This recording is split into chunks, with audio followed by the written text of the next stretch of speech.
want to move you around after lunch, it's not a good idea to sit. The conversation that I've been asked to help you all have this afternoon, I think, again, is also to help you move into tomorrow's looking at procedure and stuff. Expectations are generally things that we all have, and it's kind of like how I ended the presentation from this morning. We all have our individual interests and those things. One of the things that we encounter over and over in this work is people feeling in conflict or let down. We had some of that conversation this morning, feeling personally hurt or feeling somehow that we weren't quite getting what we want from the rest of the board. And what that really comes to is thwarted expectations. We had in our head something that we thought or imagined would happen or believed that others shared our same idea. And then, lo and behold, it didn't play out that way. In my head, it was perfect. But you guys screwed it all up, right? Well, that's my thwarted expectation, right? So we often find ourselves, particularly in the world of our public business, but it happens privately. I mean, I've sure had my fights with my husband or my kids over my thwarted expectations of them, like, again, your clothes are in a pile in the middle of the living room. You know. Seen that. You know, that I can't tell you every day how many times I say those things. But it is my expectation of them, right? And we do this in our lives all the time, but it becomes particularly problematic when in this kind of environment, we are making assumptions that because I behave this way, that's how everybody also believes they should behave. And I'm going to pick on you now. My district, right? I need to represent my district. It might be your expectation that everybody sitting around the table shares that sense of responsibility for the people who vote for them in their district. But based on this morning's conversation, it's not absolutely clear to me that everybody feels exactly that same way. And so there could be some conversation or something that might happen where all of a sudden it's like, well, how can you vote just for those people? Well, there we go. We just went from my expectation we represent everybody to hearing you say I represent my district. Well, that's not okay. Well, that's, again, my expectation that we all serve everybody, and when you say something that doesn't fit my mental model, somehow either I have to be wrong or you have to be wrong. The way we get around that is by trying to put the expectations out in the room. Let's hear what we expect of ourselves. Let's hear what we expect. Let's generate those lists. And in that, making it explicit, then we can step back from it and say, oh, you know, I hadn't thought about that before. That seems reasonable. I think we should all expect that of each other. Or, gosh, I don't think I can expect that of myself, and I sure don't want to expect it of you, Joe. Is that something that we really want to hold each other to or not? So the way we get around that constantly feeling somehow that people are letting us down is by letting them know what we expect of them in the first place. Does that make sense as a way to work through this? So here's my suggestion. I failed to ask this before we got started.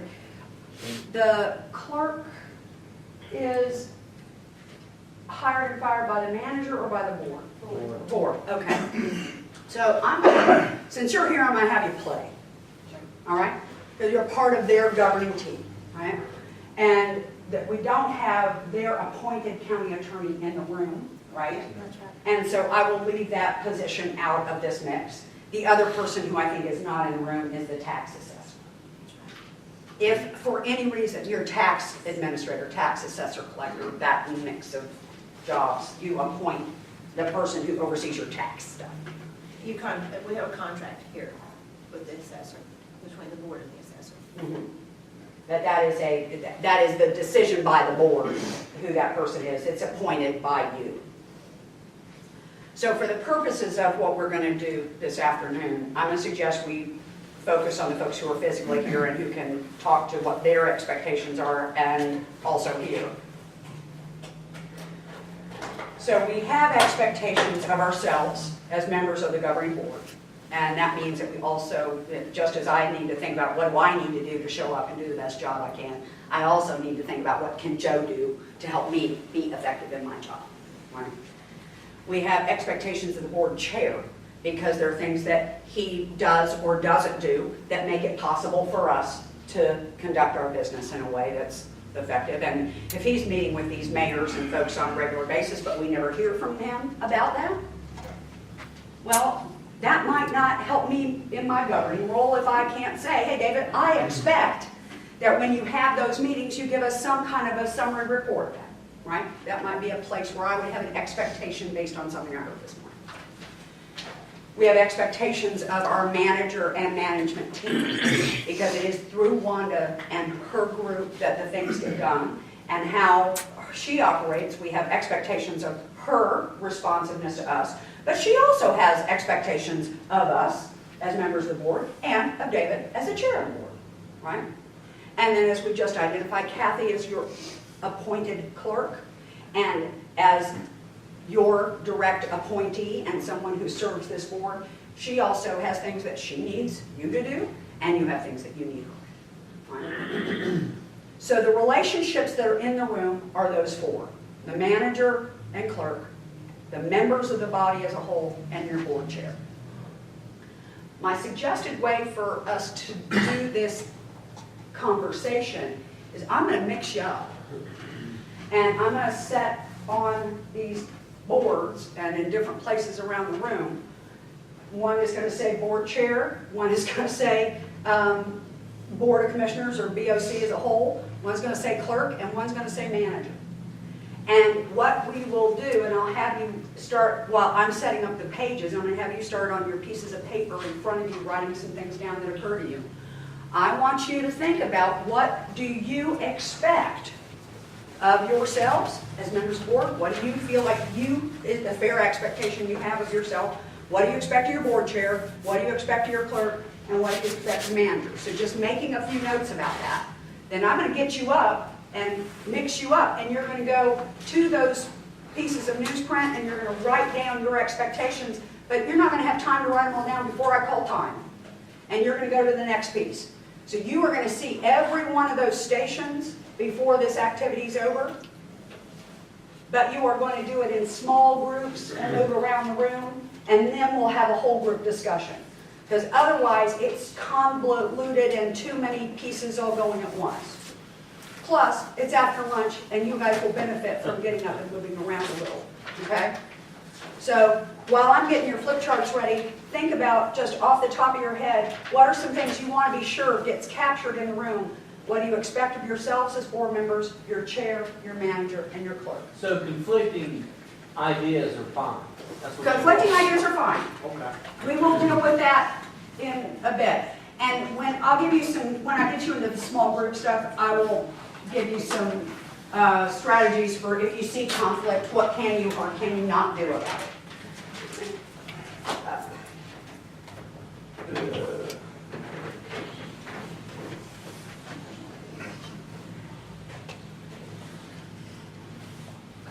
So are you talking about expectations, or are you talking about demolition? Okay, let's make it very basic. I expect of myself as a board member, what do I need to do to be effective as a member of the board? What do I expect I need to do? I need to show up at meetings. I need to have read my material in advance. I need to have been appropriate in how I have engaged with other members of this board before I come into meetings. Those kinds of things that allow us to be good stewards of the work that has been entrusted to us. Kind of like a operating job description.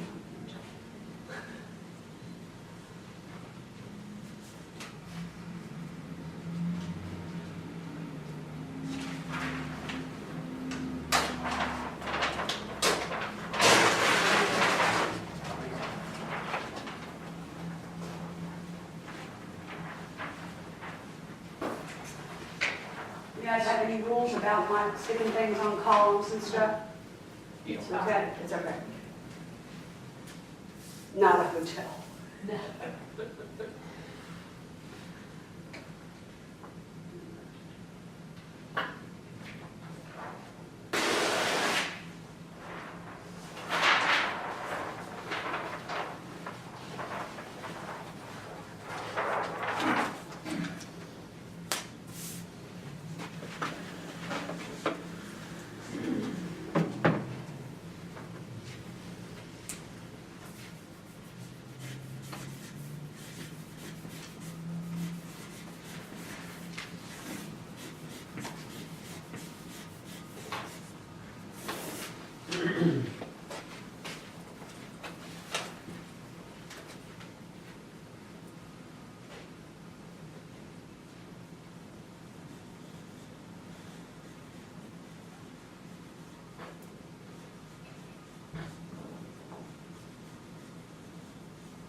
What color do you like?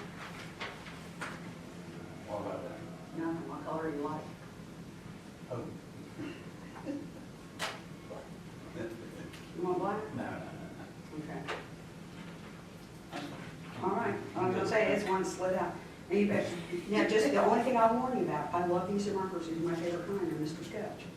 But they are scented, and that one will have its own special scent. And the thing that's most important for you to know is that when you go to sniff it, you don't want to touch your nose, or you end up with a lot of marks on your nose. Go ahead. It probably would help. What color do you like? Pink is gone, green? You like green. You're wearing green. You want light green or dark? I think that one's Ashley. You have a preference? Blue. Okay. Light or dark? Light. Yeah. Water blue. Thank you. Carolina blue. You got it. That is blueberry. I'll pick purple. Everybody get one? Well, I was gonna say, I think you're my last color, so, and that's good. I'll give you purple. All right. Works out pretty darn good. So each of you that have a marker, That's so well. each of you, well, here's the thing. There are only 4 stations. I've given out 4 markers. Oh. So those of you who have a marker need to get up and go to one of the stations. No, you got it. I know, you gotta go to one, you got the marker. I don't write that yet. You don't have to write, you're gonna have the marker. You can delegate. You know, actually, I think that's a really powerful thing to do. But, now, here's the thing, I want you to go to, I'm gonna send somebody to join me in just a second. I'm gonna let you be here. Let's see, so Joe, you're gonna be our county manager, and I'm gonna have Mike start here at the board member one. All right, just hang right here. All right, so here's the thing, we've got a few people in the room, you guys are gonna be, you can fiddle with your devices. I'm not gonna have you play right now. I can't run. Mhm. Ribs. Well, Joe's got a marker, he just hadn't stood up yet. I'm up. Okay. He's working on his long legs. Yeah, well, you know, he's got a lot of expectations. I'm going to ask you to join Holly at the board chair. Let's see. Most of them on board. I'm going to start with Myself. Mr. Farrar. Yeah. Mike Farrar.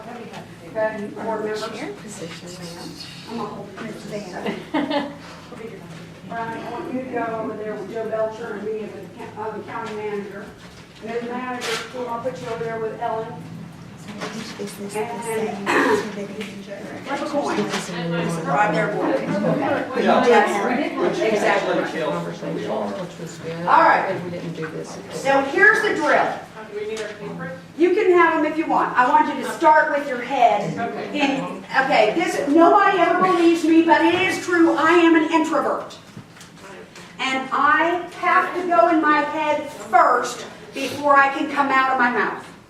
So I always like to start other people with my preference, which is get clear about what is in your head. So that when you get up, you actually have thought about what it is you want to say. I work with a person who I love dearly, but everything she says is just as she thinks it. They're funny. And so half of what she's saying after it's out of her mouth, well, I don't really agree with that. So I am biased toward having people write things down first and then put it out. So you can use your notes if you want. You may know your notes now that you've written them down. Either way, you form some ideas. At your stations, you and your partner are going to chat a bit about what your expectations are, and then you're going to write down the things that you think are important on your list.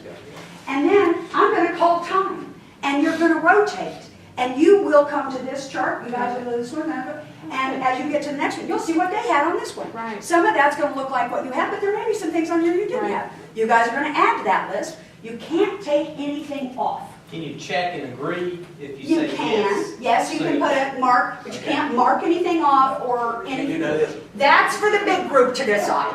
No little group gets to make data go away. If you need more paper, fine.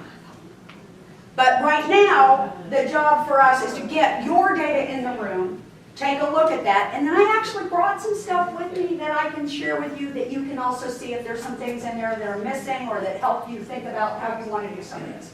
But let's start with your knowledge first. Sure. So, at your stations, have your conversations, start writing things down, and I'll keep tabs on you and tell you when to move. Or do you want me to do something? Being a police light, I really haven't known. Right. This is the first time Yeah, that yeah. I've been gone there. Yeah.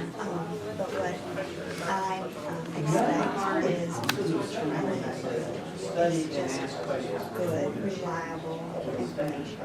Yes. I'm gonna write that down. Yeah, just reliable information or complete, any which way you want to word it. I don't have very good handwriting. Me, no, We yours can is read far it. better than mine, yeah. That's good. Yes. Agree. So,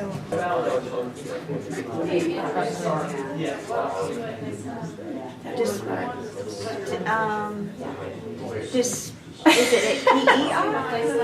I don't know, you know, that I spelled autocorrect. spurs very here. I'll do it, Do what?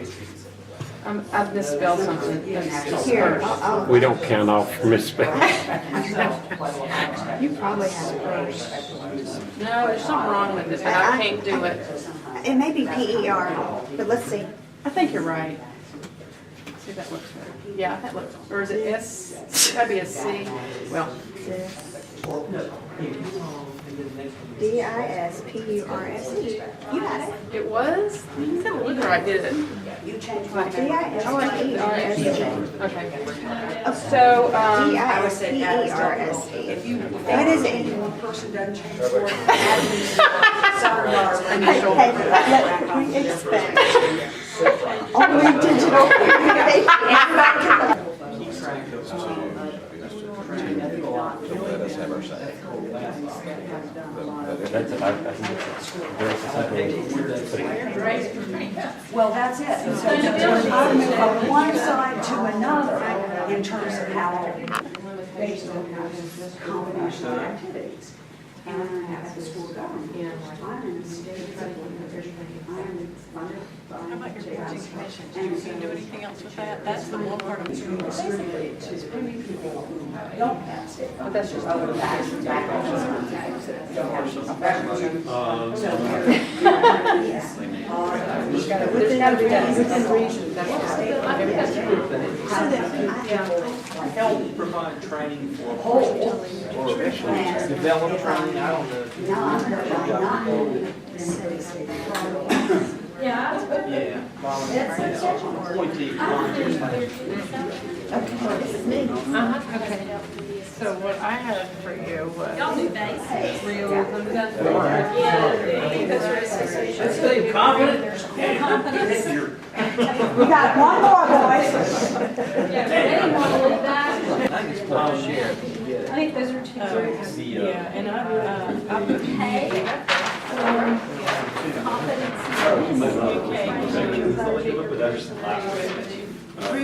Grievances. Yes, that's pretty. Spell. I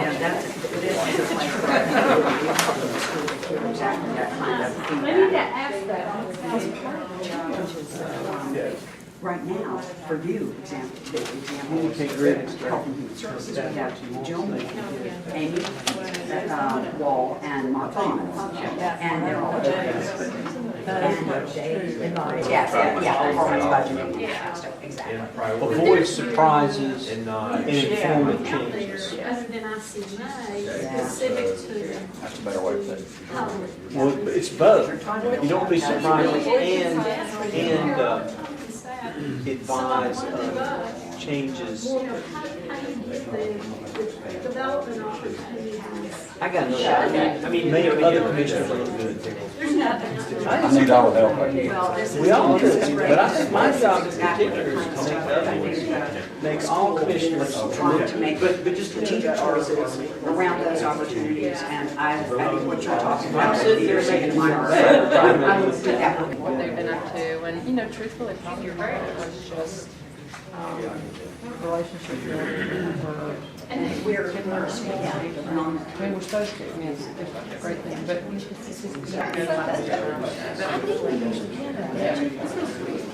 If you're done, you're done? Thank you. Yeah.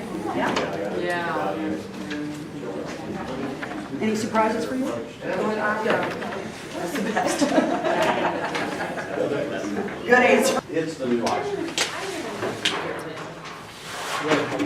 Extremely good. Want to start with? Where do you want to start? Chair, members, clerk, manager? I don't care. Why don't we start in order how they go? Okay, board members. First thing I want to ask is, when you got up and started this conversation, what struck you? What kind of popped out for you?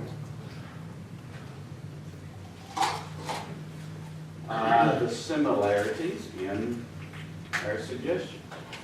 Yeah. You know, so, I mean, Brown and I was together, and so our conversations were very in sync Yeah. with the whole thought. So what you had written down individually, when you got up and you started talking with your partner, you found that there was not a huge surprise there. That's good.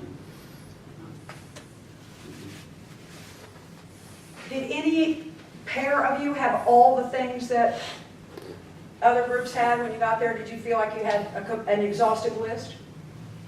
Did you always have something to add or something new? There was something down everyone. Yeah. So that's another thing that's important about this activity, is to realize that when we are sitting there by ourselves thinking things out, we think we have all the data. But when we go look at what other people have to offer, we see there's more data, and that actually is relevant too. So we've done two things in a very short period of time. One is to find that we do have a lot in common, and none of us has all the information. We need each other to paint the whole picture. So the things that you all have said about yourselves as a whole body, that's important. is we need to make sure we read material and be familiar with the content of what we're going to be talking about. Ask questions before the meeting of staff. What's the mechanism you have for doing that? Is it one on, individual phone calls and emails, or do you guys have like an agenda meeting or a work session prior to your regular meetings? Calling or talking. So this is a place where one of those things I just pointed out about the lessons of learning from others. If it's calling or talking and I have a big question that I call and ask Wanda and she gives me that information, do you guys have the same information I have? I'm sorry, say that again, apologize. That's all right. It's after lunch. If I know an item's coming up on the agenda and I have a question about it, and before the meeting, I call Wanda and say, hey, Wanda, I have read this packet of material and here's some questions that I have. She can answer me. I have that information now. How do you guys get the information? How do you know what my question was and know what I have learned because I reached out to her individually? You don't. Okay. And some of that discussion may come up on the county manager's side. It might. But this is one of those places where I just want to flag for you all that I think this is appropriate. Yes, you should use your resources to reach out and get answers so you know what's going on. But just as we illustrated, nobody's single list had all the information on it. So if I'm asking and I'm getting my list stronger, but you haven't gotten your list stronger, I have not, as a member of a governing board, I have not enabled the board to make a better decision. I've increased my power as an individual on the board, but do I have any real power as an individual? No. So unless the information is everybody's, the board is not benefiting from my having individually gotten that answer. Well, the only other thing is staff, most of the time, Josh from down in planning, if there's zoning issues, he comes before all of us before the meeting, so we do have a good outlet there. Okay? So there may be some examples. I just want to have you all think about it, because asking questions is right. You should make sure you're well informed. But if the way in which people are getting informed is not evenly distributed, and not, if Miranda's new, so the kind of questions that I'm going to ask may not even occur to her. On the other hand, there's some things that she might ask that I am so far down the road. If I'm you and 6 or 8 years down the road in this game, or David, I don't even remember that those are things that other people might need to know now. It's just second nature to me, and it's not intentional that I'm not telling you. It's just, it's hard to go back to beginner's mind. It's really hard. And so sometimes these actions help us understand, we all know how the machine runs. We go get our information. But the other thing I will say that's really very beautiful about having new members of the board, because I think consciously and sometimes unconsciously, when you go on a board, you do not expose what you do not know necessarily. And so sometimes you'll just be plodding along like, I'm not going to ask, because everybody else clearly knows. Right. And then someone finally asks, and you're just like, that's what that is. I've been dying. If you use that acronym one more time. Yeah, exactly. Yeah. Exactly. Oh, those UDOs. And then you talk about UFOs. What are UFOs? Sometimes we get out and it's kind of like, what does that mean? I don't know. You know? I just used it 3 times and I have no idea what I exactly. said. So I think so it's not just, I think that what you said is right in terms of like, kind of a fresh perspective, a beginner's perspective. But I think there's also, that can help all of us sometimes that might have been, fake it till you make it type of thing. So. No, I think that's absolutely right. And that's one of the reasons why I do ask about work sessions or agenda meetings where you have the content. You're not going to make the decision, but the exclusive purpose of that meeting is to have questions asked and answered in advance so that everybody hears it. Well, and from a practical point of view, if all 7 of us call and spend 10 minutes on the phone, and we're all asking different things, it's not very productive of our county manager's time. Yeah. So it's something to consider. If this is important, and I believe you're right to have it up there as an expectation, the question for me immediately goes to the vehicle by which this happens in a way that makes sure that the information is widely available And I think your point, Ellen, is to that it's also efficient for staff. And one of the things we also learned in the questions we get is how to alter our presentation, so it does answer some of those questions for everybody, Right. just in case. So that we will alter the presentation as we go in based on what we've heard. Do you all meet every other week? First and third, yeah. First and third. And this is where it just varies so much, and given what you've just said, some boards handle their work session in the intermittent weeks. So for example, if you were to adjust what you did, you would have plenty of time, but that also assumes that you know a full week in advance what that next week's agenda is going to be. Other people do it like right before the meeting, so That's what it's we- like We you have a pre-session. do have a pre-session. 15 minutes, yeah. Okay, but that may or may not be sufficient for this. No. Probably not. I mean, it's really just to review, like, what are we gonna talk about tonight? Like, what are the agenda items, not like, It's not. You can't really go in and ask your Yeah, a questions. work session. That, again, I just bring it up for you to think about how can you make sure that the information that individuals are seeking to better inform themselves about the issues are questions that other people benefit from hearing and learning as well. Great. That's just an important part of the power is in the group, not in the individuals. And can I? Yeah, I'm go sorry, ahead. I was That's all right. Just one more, this is mostly for Miranda.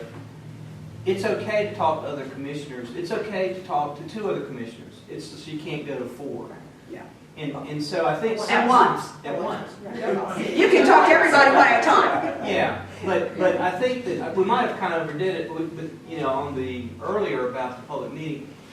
Part of the job is to talk to each other and kind of say, well, do you know about this? I mean, sometimes the commissioner will know, sometimes, I know that even before Ellen was on the commission, I asked her about animal issues, and she helped develop this countdown to 0 that was a no euthanasia of animals. That was her idea. So, you know, I think it's good to talk to each other too, and we put down staff. But I think among each other too is, so you kind of know where they're coming from, and you might get some questions answered in addition, or know where to ask them, or who to ask. And even when we're upstairs the day of the meeting, you can break off in threes and discuss them. Absolutely. I think the key piece there is making sure that before you go in to a regular meeting and you're going to have to make your deliberative decisions, are we all as fully informed as we feel we need to be to go in to that meeting? And I don't know that if it's on here somewhere, but that no surprises thing is often a key expectation. Don't throw me for a loop in the middle of a meeting. And this is one of those places where that can happen if I've had a 45-minute conversation with Wanda on my own, and I haven't done what you just suggested, David, and call everybody and say, hey, you know what I learned?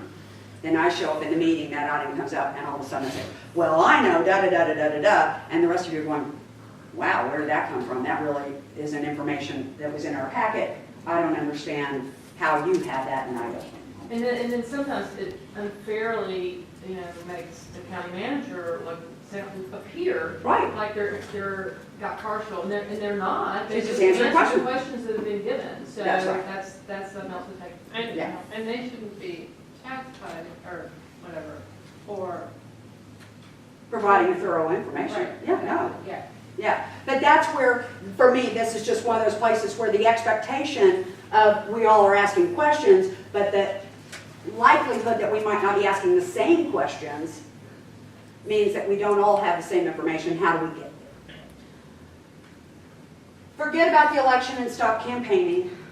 There's a couple people checked that as something we need to do. We're governing now, and there will be another opportunity campaign a few years from now. But this is the other part here that's tricky, because once you're in office, you are creating a record of your votes. And when you go out to campaign again, that is what people are starting to use to evaluate you. And so it's important not to be grandstanding, but this is back to that point I tried to make earlier, which is really if you're authentic in who you are and get clear about your values and what's important, then it's not gonna be quite as abrupt a shift between I'm in the campaign mode versus I'm in the government mode, because you're the same person in both places. If you feel like you have to play a certain game out there in order to get your base to like you, but that base is not going to be very supportive if you get in here and do what you believe is the right thing to do, you will find yourself very conflicted. There's just no way around it. So the more you can educate the people who are your supporters about what you really stand for and have them gain a trust with you that you will be firm on those things that are in the interest of the population you serve, the county, then you aren't quite as vulnerable here. Showboating. There was a question, what is showboating and how do you know it?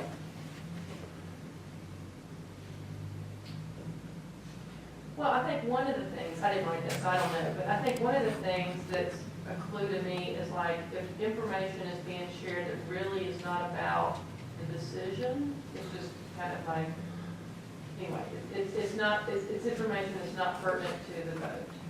Okay. All right. And I think it's excessive oratory. I think you can make your point in a concise way without saying everything on your mind. And that's, different people handle that different ways, but, you know, after a while, you kind of know where people are. And they may need to say it for their base, and so everybody respects that. But when it goes beyond stating your position and more, well, we shouldn't do this, this is, you know. And by the way. Yeah, a little bit more. It slips back into the campaign mode. Yeah. So there's a relationship between these ideas that were written down. And it can damage, if it's too much, I think it damages your relationship with others who might not agree with that, because you've taken this much when you could have taken this much, you got your point across, and everybody know where you are, and you're on the record the right way you want to be. All right, yeah, go ahead, Al. And not to attack people personally. Is that on here? No, but to me that's in the form of showboating. Oh, well, I think that is a, no, but I do. Respect opinions both. Oh, yeah, okay, yeah. Here's one of the things that I was talking with groups about. I do a lot of work with colleagues, and we come up with hand signals for each other. And, yeah, we use this. Yeah. We use, you know, that's just stop. This is, you're going on too long, you wrap it up. What does this one mean? We don't use that one, but I got one kind of close. We talk about, you're getting down in the weeds, right?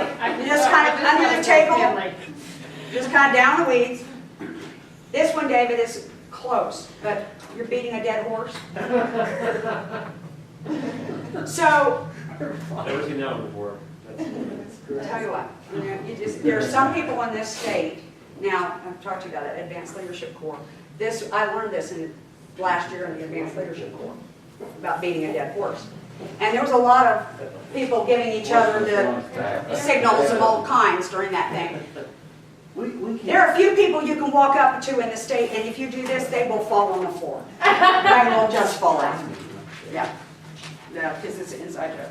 Do you have something, Joe? Do you have a signal you want to use? No. No, sir. Like that last one, gotcha. My hope is that, again, this may be part of how you kind of work through kind of your guidelines. Okay, so can I say something? Yeah, go ahead.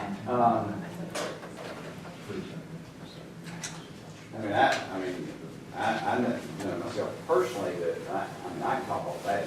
I mean, you ask my wife, I get going, I can talk all day. So, sometimes my conversation may be longer than it should be. But I also heard David, I've heard you, and I want to go back to something because I wrote it down because I want to make sure that I say it. In the chambers, David has always went out of his way to make sure that we have an opportunity to speak. Let us say what we have to say on our mind. And, I've not had a problem with that. You won't have, you shouldn't have a problem with that either at all. But I've also heard you say a term of bully pulpit. Okay, and so, and when I heard that, I'm like, what does that really mean? Does that mean that I can go, for one personal privilege, and I can say something for a few minutes about anything that I want to say? Like if I wanted to get on my soapbox, I can get on my soapbox, and go, you know what, I'm really concerned about this, this, and this, as long as I don't go on for too long, and I've heard you say that term before, and just kind of wondering, as a board, what does it really mean to us? And, do we do that? Should we do that? Is that something that every now and then, we're gonna probably expect somebody to do? I don't know. I've heard the term used, and just kind of wondering what. Because I think you raise a really important question in terms of, what is using the bully pulpit versus showboating. Are those equal terms in your mind, or are they different sides of a coin in terms of how they're interpreted? No, I think that's a great question. Let me give you my read on it. I'll give you an example of something we did. The decision, now, you may not agree with this, but I'll just put it out here because it just happened.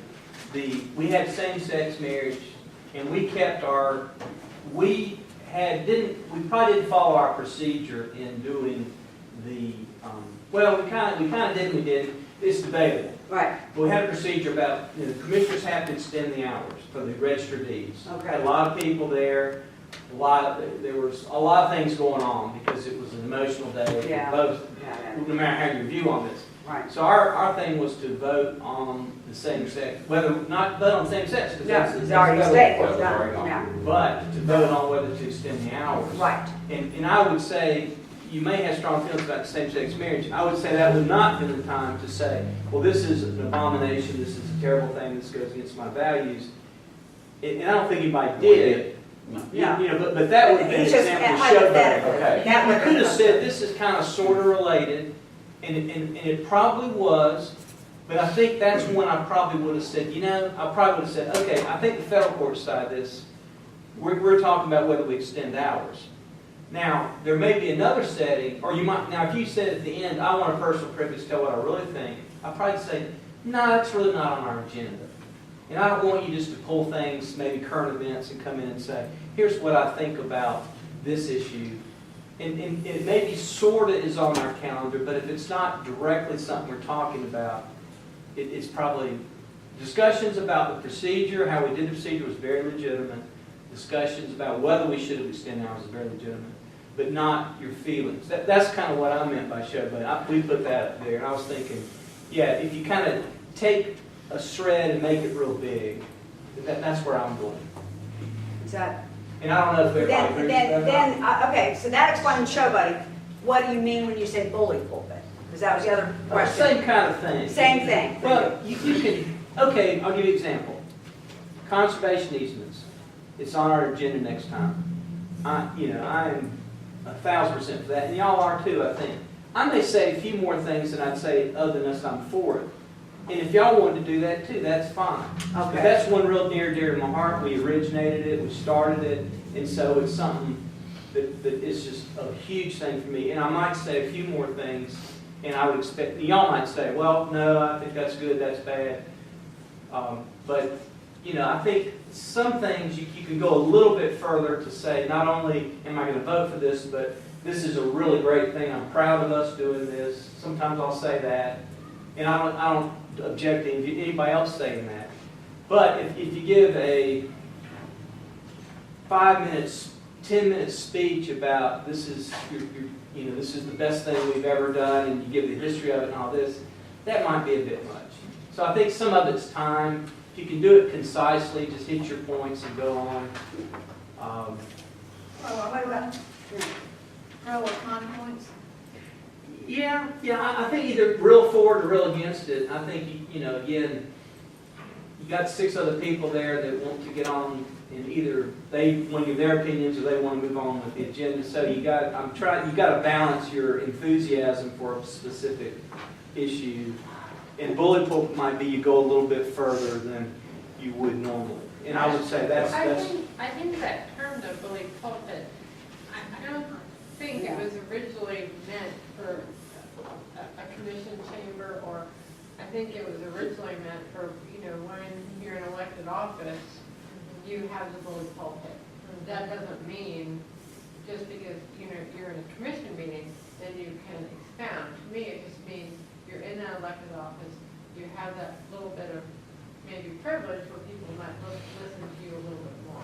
To me, that's how I think that. I think that's different than showboating or. Well, and I think originally, wasn't it, Theodore Roosevelt? Yeah. To Yeah. prod people to do stuff. I think Yeah. it's more, we're gonna shame you or somehow do that, so probably showboating is a more applicable term to our discussion here. I think more so, we need to call it that we're having a discussion. People like people discussing different issues, whether they're the same or not the same. People do like that. We're doing our job, and that's what I call it, is a discussion. But there are times when we do, is that how it is? Beating a dead horse. Kind of personal for me, but. Yeah. Yeah, sorry, but you understand the metaphor. Yeah, but there are times we do, and I'm grateful for David to, I don't know, wrap it up. Yep. Right. Well, so here's another way maybe of, again, techniques that others use. Some boards recognize that individuals do have issues that are important to them. They may not be a relevant part of tonight's meeting and other things like that. And they just reserve a few minutes at the end of every meeting for people to say whatever it is they need to say.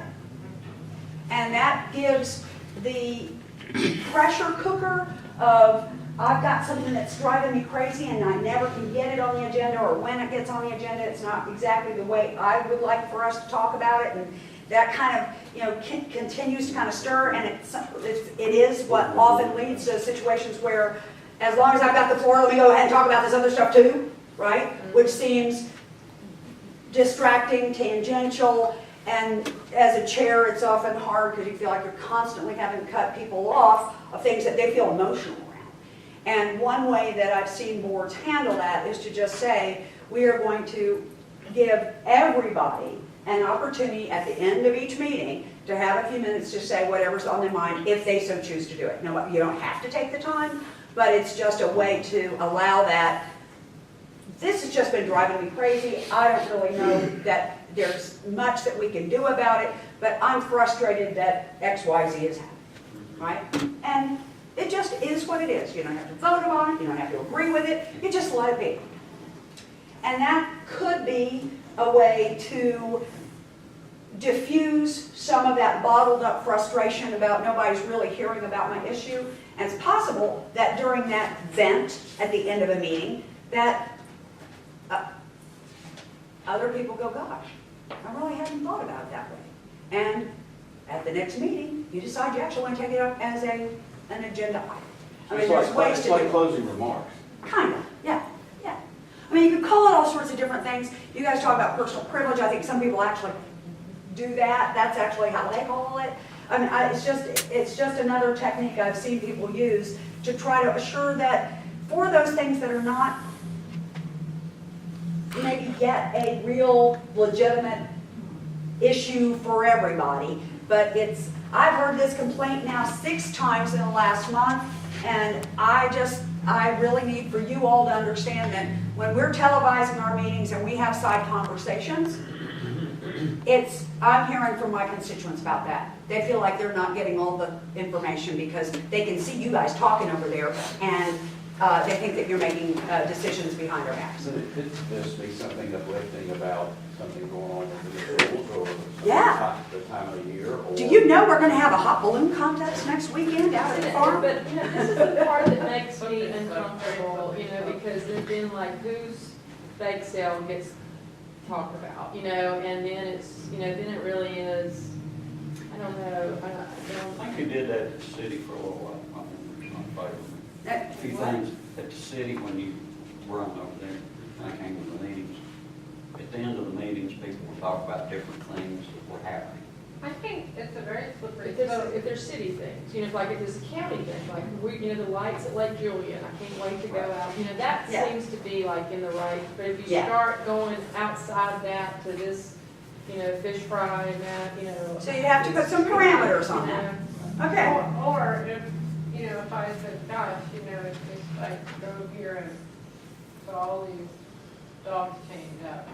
And then Holly got into, well, what do you think about chaining dogs up? And then David said, well, you know, and then we had another discussion about that, where it wasn't even each other. I think it's a very slippery slope. Well, and that's one of the things that I would say exactly right there. It's, when you set that as a practice, my understanding is it's not a conversation.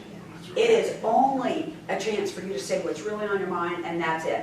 But again, it may or may not be the right fit for you. I think you guys have to decide. I'm just giving you an example of one of the ways that I've seen boards deal with the fact that people have these issues. They feel like they're not being addressed in the formal meeting, but somehow I just got to get it out there, and my constituents need to hear me say it, you know, kind of thing. I don't know how, that's just one of those things. You guys have to decide what rules work for you.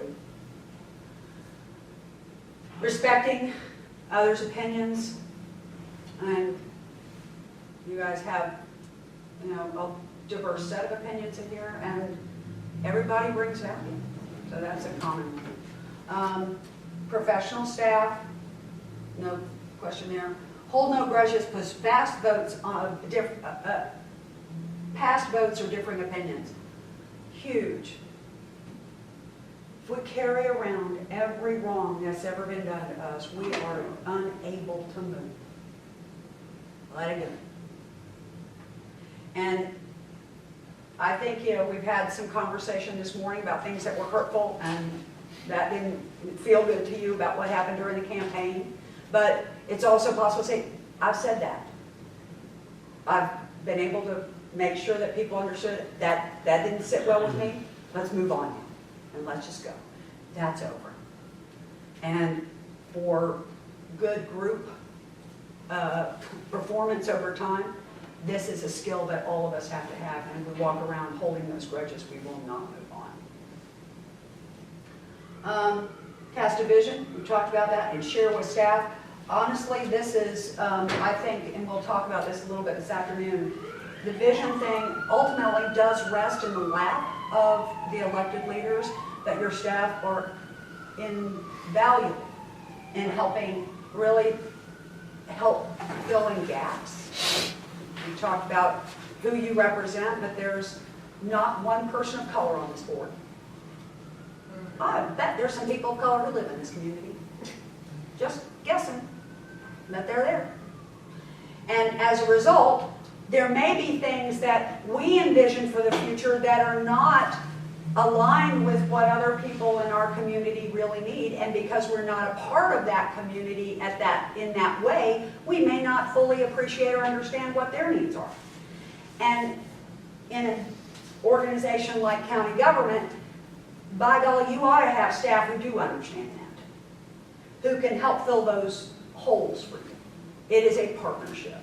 And in the same way that I don't know how multimillionaires want to live,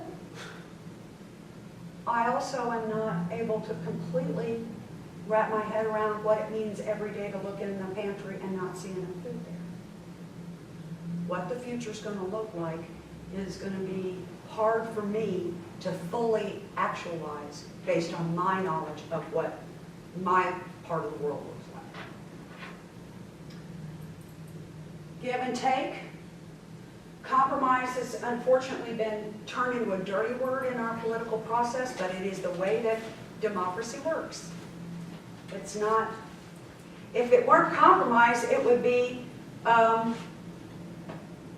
you know, kind of the king, kingdom, fiefdom. This is what it is. Communicate, understand personal differences, and this is kind of relate to some of the things we talked about earlier about self-interest versus the group interest, and being responsive. That responsiveness to one another as well as to our citizens, or were you really thinking in terms of each other? At that moment, I was thinking in terms of each other, but I think it's equally as important to be responsive to constituents. Yeah, staff, others, but really just this responsiveness is an important core piece. All right, being respectful of staff time. This one, This one's hard, because, again, you know, Miranda's gonna need more staff time right now than anybody else. You do. Oh, yeah. You do. It's just reality. That's it. It's okay. It's what staff wants to do to help you be a full player on this board. They want to spend time with you, get to know you, and have all the questions that you could generate put before them so that they help you feel like when you step into that meeting, start of January, you feel like you can be a part of the group. That's important, because your vote counts as much as everybody else. But the thing here that gets tricky, and this, I know jurisdictions all over the state struggle with this one. Some of us have more time than other people. And if I'm, you know, looking for something to do, it's easy for me to kind of come in and say, well, hey, Wanda, what's going on today? And, you know, talk to her for a while, and then maybe I go over and I find, oh, you're in your office today, Kathy, how are you doing? And, you know, and before I know it, 4 hours, I've been in the county office building, catching up, finding out what's going on. I am creating a problem for staff if I may even think that what I'm doing is legitimate, but again, as one person, if I'm asking for, could you pull some of that information that I asked about for the, you know, how much recycling is going into the landfill? I mean, it's just, all of a sudden, I have just ordered a product, and remember what I did this morning, an order is only possible through a majority act of the board.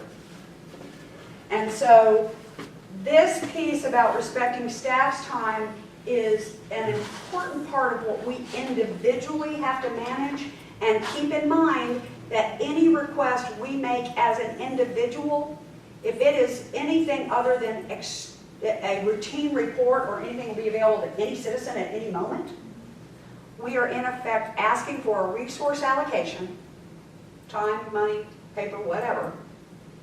And if we're doing that, and it's not a majority vote, there is no obligation on the part of staff to do it.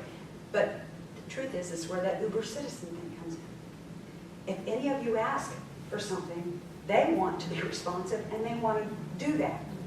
But if 7 of you are coming in with individual requests, before you know it, this has gone down the tubes. Is there any way we could collectively, as a board, come up with some way when different commissioners are talking to staff members and that staff person feels the conversation is going into inappropriate or off focus? Is there any way? Because to me, you know, it's like punishment. If that staff person trying to do their work and yet, you know, all of a sudden these conversations are off topic and about is there any way that we can collectively say, staff people, if this is happening to you, I don't know, there's got to be a way so it stops. I can say a couple of things about that. I think it's one thing when you're asking Mandy or myself for something, because one is we can tell you we got to get back to work and get this thing, or we can turn around. We're used to dealing with those requests pretty quickly. But when you go up to a person who's really kind of brand new to the county, and you walk into their office to ask for something and sit down and just start talking, they are frozen. They don't know what to do. They really don't know. They want you to be happy with with them. They want to be able to meet your needs, but they don't know how to tell you, one is you need to route your question somewhere else, or they've got to get back to work. And that's really hard, and that's one reason we ask for a lot of the questions to come through Mandy or John or myself, or Kathy, is we know no better. We're able to just better say, I'll get that for you, or answer it really quick. I mean, I think we're able to do those things. But that's one of the things that makes it hard, not so much for the 4 of us that I mentioned, but for the rest of the staff. And that's just a challenge as we go through it. Everybody wants y'all to have what you need. They want you to be happy with the work that's taking place. But we also pay much on by the hour too. And we just spend our not time doing some of those things when our time is taken up. But if you take a receptionist somewhere or something, they're not going to tell you that they don't have time to stand and talk to you. They're not going to be able to, if you walk up to we have a brand new accountant, if you walk in and said something to them, they want you to be happy with the answer they give you, but they don't know how long it takes, what's appropriate. How do they tell you that? They also don't know that when they supply you with the information, they need to give us a heads up, so the rest of you have the information. No clue. Right.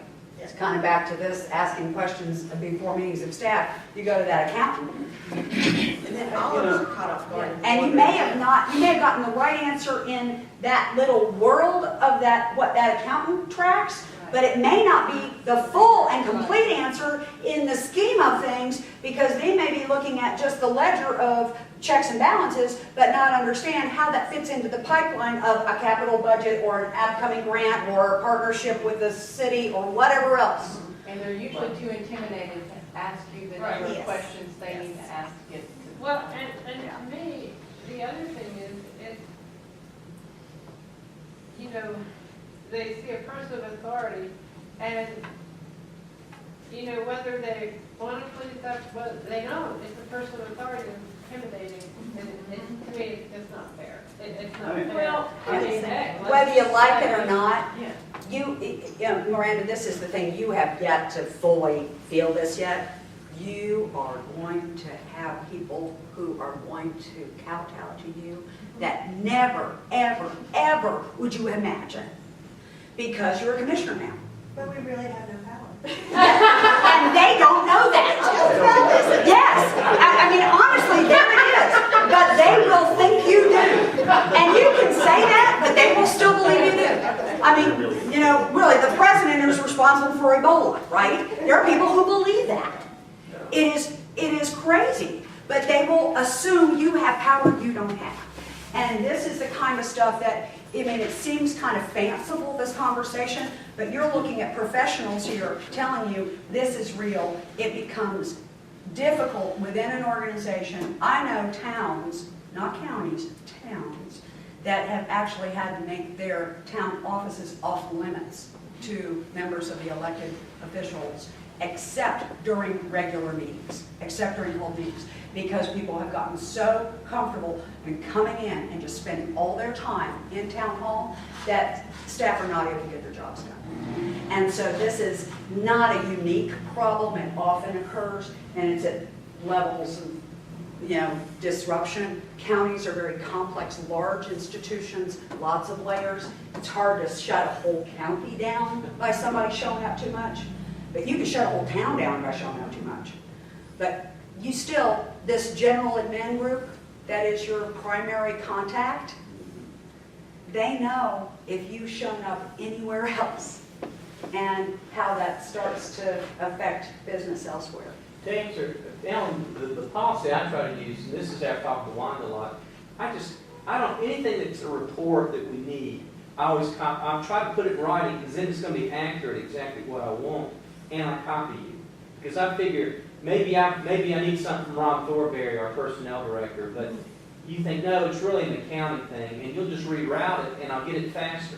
So I think reports need to be in writing. I don't know if we need to do a policy. We can't do anything today, of course, but I found by copying you figure, they're probably going to call you anyway. And so it just speeds up the information coming to me. And I appreciate that. And that seems to be the way it works. It kind of goes to one of the other things on there. If you tell us what you're looking for, we might know a better way to get there. If you just ask for something, I can guarantee you, out of context, you won't get what you're looking for, because if you put it in context, we can give you the information pretty quick. But it sounds like there's two problems. One is just the kind of the information routing, to request information. And then there's just the distance. So, and I think we're not going to address both of them with just one approach. Like, we're not going to deal with the distance by having our procedures for information requests. So Wait, and I don't mean this in any way other than just with some humor about it. We really aren't drinking coffee, smoking cigarettes, and waiting for anybody to get there to talk to us. We really do have a lot that we're trying to get done. So, I mean, I would say that, you know, that if we could collectively agree that, you know, okay, there's just some starters, like, that we stay away from other people's offices except for, let's just start with just Wanda or Kathy, because they're on the, and then so those are, and then the rules beyond that is, like, you know, after 5 minutes of chit chat, unless there's an appointment, that needs to kind of be our working orders, because to kind of pop in is not, I mean, I've done it, I've popped in, I'm sorry. But and we want to ask questions, I mean, we want to do that. Yeah, but no, I think everybody that's been on the board knows that y'all are super responsive, and y'all are gonna, I mean, I worry about how quick y'all are on the, you know, response more than the other way, so, anyway, that would be my volley out. As a 5 minute, the unannounced 5 minutes. Yeah, And limiting, for visiting, and limiting drop-ins to the 2 folks here that are your primary appointments to the board, and then letting them tell you, oh, you know, that really should be directed to X, let me give them a call, see if they're in, and they can help with that, or when they might be available for an appointment. And starting the conversation, knocking on the door, starting the conversation, is this a good time? Yeah. And David does that with me all the time, so we've got 5 minutes, or is this a good time to, and we probably have more phone conversations than most. As an Uber citizen, I always say yes, it's a good time, Commissioner. Well, then, think I There do is too. that problem. Well, okay, if you did. Good. Easy there. Yeah. But I think we can work through, you know, like for example, you know, it comes in ways, but Manny and I have worked a little bit more this past year on the DV stuff, so there's been What was some- that acronym? Domestic violence. Okay. But, anyway, I want to talk to you about your correlation with alcohol, because it's not, you don't. No, I But anyway. But back to that, so I don't feel at this point like, you know, that I've got to go through Wanda every time I want to kind of ask a question about the DV leadership team, but maybe I should, I don't know, but. It's like there's established topics that come up, and we've got a course to go. Yeah. And And then I kind of check it periodically, like, you know, a meeting or whatever, so I think we can kind of find those ways forward with, but to start with this kind of established. Well, I think the other thing about what you said is, there's a course of action that everybody, it's public knowledge that you're working on Right. a particular thing, Right. and that is the relationship through which that work is occurring. That, I think, is really qualitatively different than my just saying, hey, Mandy, I have some questions about how animal control's working. I'd like to chat with you for a few minutes about that. And an hour and a half later, you know. So That's it's the basic kind of stuff. professionalism, I That's guess. it, yeah. And it's hard to define, and I mean, I don't know, you guys Just may ask have for something something. specific, but That's just a good perspective. I'm just hearing It is. basic professionalism and Exactly. workflow. That's exactly what it is. And it's often hard to And earlier we remember. were talking about rapport and relationship building, but now I'm hearing maybe we need, I'm getting mixed signals, so I don't Well, know. and let me jump on that, because it's easy to get mixed signals. It's easy to listen to this conversation and think that.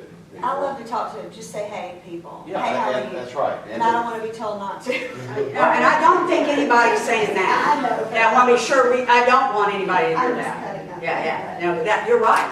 And staff want you to say hi to them. They really do. And then employees do too. Yeah, that's what I mean. Yeah, exactly. What, Yeah, and the thing is, and I think the key is that there are department heads here in the county. You know, like if I ask a particular question, and most of my stuff is pretty boring, really, you know, and I have a question I might ask Wanda, and she said, well, you ought to talk about Thornburg about that this each day. Like this week, I had a question or something, so just talk to him. And so I would, and that's it. But, you know, if I have a question, I'll call Mandy. It's not that often, but I don't go to people that are that are, what y'all are talking about, employees, I just go, now that you're on that floor, and one of the things that's really cool though, to keep a lot of this from happening, is y'all do this off the floor, so that's kind of cool, so that works. It's kind of- Which is across this way. I needed more staff spending. No, I'm just teasing. But it's easy, like when I first started, okay? When I first started, and I went to the office because I had left, the position I was at before. Well, I went to the office. I was at the office. And so I probably took up a lot of time at the beginning, and then I just quit. But I go to you, and used to call John a lot when I'd have a question. But now I call Josh, because he would have Josh call me back. So I just call Josh. And so typically those are the people. I never go to the fourth floor anymore because you're not there anymore. And so I think just saying hey to people, and now with the different structure there where you walk in, there's different people as a receptionist there. So you speak to her, and, I'll pop in, and when I get there and say, is anything going on? She'll say, no, the mail's in there in your office. And that's basically it. So, but they're very accessible, and I'll ask Wanda, I'll go by, you got a minute? If she's got a minute, she'll give me a minute, and typically probably 15 minutes, maybe, and then, or if they need to talk to you, they'll call you and have you come in or something. So. I would say this, I think employees like to be acknowledged and spoken to. They really appreciate that. I think when you get engaged in a conversation with them about their particular job, it causes some issues. Because then they feel like they have your ear, and whatever their idea was is the right thing for them to act on. And to the other way, I go to the animal shelter a lot, we pet dogs. And it would not be appropriate for me to tell those employees how to do their job. If I see something of an issue, to talk to whoever and then have that person to speak directly to would be. Yeah. So it is, as Miranda said, it's about professional responsibility, respecting rules, understanding that you are the big bosses. You're above these people here. And so no matter who you talk to, that's how they see you. One more That's thing so before I get important. out of here. They are the big bosses, because without them, we wouldn't have a clue what to do. I think you understand that, but employees still are going to bounce. They know you can fire these people. But that'd be all hard on us. Well, it would be. So but maybe here's another. that's it. So clearly, most people think that everything's been going fine. So, but I think the reality for the staff has been a little bit different than that. So what if we have a understanding that the chairman will check in with the county manager every month and make sure that, in fact, we are living up to the professionalism that we adhere to. And then if things start to go off kilter, then we are saying to the chairman, you have to let me know that I, sent that person an email, and whatever the example is, and we're giving him the direction to ask her and asking her to tell him, and so we know that communication can come back to us. So you have the ability to say what you need to say, because we told you got to say it. And here's how we're going to make it happen on a regular basis. And we're saying to you, it's okay for you to chop on us, and because we have collectively said that we want to be professionals, because there's clearly a disconnect here. Well, and the other thing, consistency, kind of like training a dog not to jump up. The first time you forget and let it jump up, then you're setting back the whole thing. It's my whole life right there. now that we have this rule, stick with it. Yeah. And I just want to put what Holly said very squarely again back in your presiding officer's responsibility, because it is really the chair's job to assure that the rules are fairly and equally enforced, just as everybody's participating. You set the rules, but you can say to your board chair, we want you to be our enforcer. And ideally, if the feedback was from Wanda to David that there was some problem with people slipping back, having him be able to call Brownie aside and privately remind him of what the rule is before it's blown back up and made a big issue is also a very appropriate professional way to handle that. This is not about embarrassing or putting people in an awkward position, but an ongoing reminder of the fact that we are a governing board, not employees. You know, corporate boards don't have their people on the board coming in and running the organization or, you know, visiting. That's not what corporate boards do. You don't get to do that as a public board. So if you want to run like a business, run like a business. That's one of those places. But I think that's clearly a place where you guys have an expectation. And from this conversation, it suggests to me that sometimes this expectation is being thwarted. And we need some agreement about what we'll do. And it's kind of been put back in your lap. Yes, ma'am. Asking for what you want, you kind of touched on this a moment ago. And I think this really is, what I hear is the expectation is put it in writing if possible, or think it through before you just ask a general question. Well, help me understand this ABC. You don't have to put it in writing, but if you call and say, I want ABC, and we have no context for that, we'll give you ABC. But if you really need a DEF, tell us what you're looking for, we can get you the DEF first time. So that's what I really mean. Regardless of your means of communicating it to us, if you kind of tell us what you're really looking for, we can get it for you a lot quicker. So this is about context, Yeah. about what you want right here. So I'm really trying to figure out how we might be able to shift some of this service over to another part of the county. So could you give me the information about how many times we've made, sheriff has made calls over here? You know, is there value in putting in a substation or something? I mean, and just asking about calls doesn't help you understand about the substation. Yeah, that's right. Okay. That's a good example. Okay. I'm pulling them out of the air, so I don't know whether they're good. Although I will tell you, they don't ever, I don't think any of you have ever driven down to that level to ask that kind of question, so. Okay. Sherry thoughts that everything, I think that ties back to what we were saying even about these questions. So if I find things out, I need to let everybody know. Yeah, and can I say something? Brandon, something you said, this is contradictory. And I look at it like a bell curve. There is the right amount, and you'll figure out what. I mean, everybody has different ones, and you'll just it'll happen, and they'll help you. And I just want to empower the staff to tell us when you don't have time, you don't understand. Y'all have to communicate to us too, because you know particularly on the time thing. I hate to go back to that, and just. Well, and I think the staff that you have sitting in this room will tell you that. It's just if you happen to be somebody, a commissioner that likes to go to a lot of different departments, they won't always tell you that. I mean, they'll, if you. See, to me, it's almost two different things. When I see staff right there, and I know we use that word term for you guys too, but when I see that, it's almost like I'm going 2 or 3 levels down when I see that.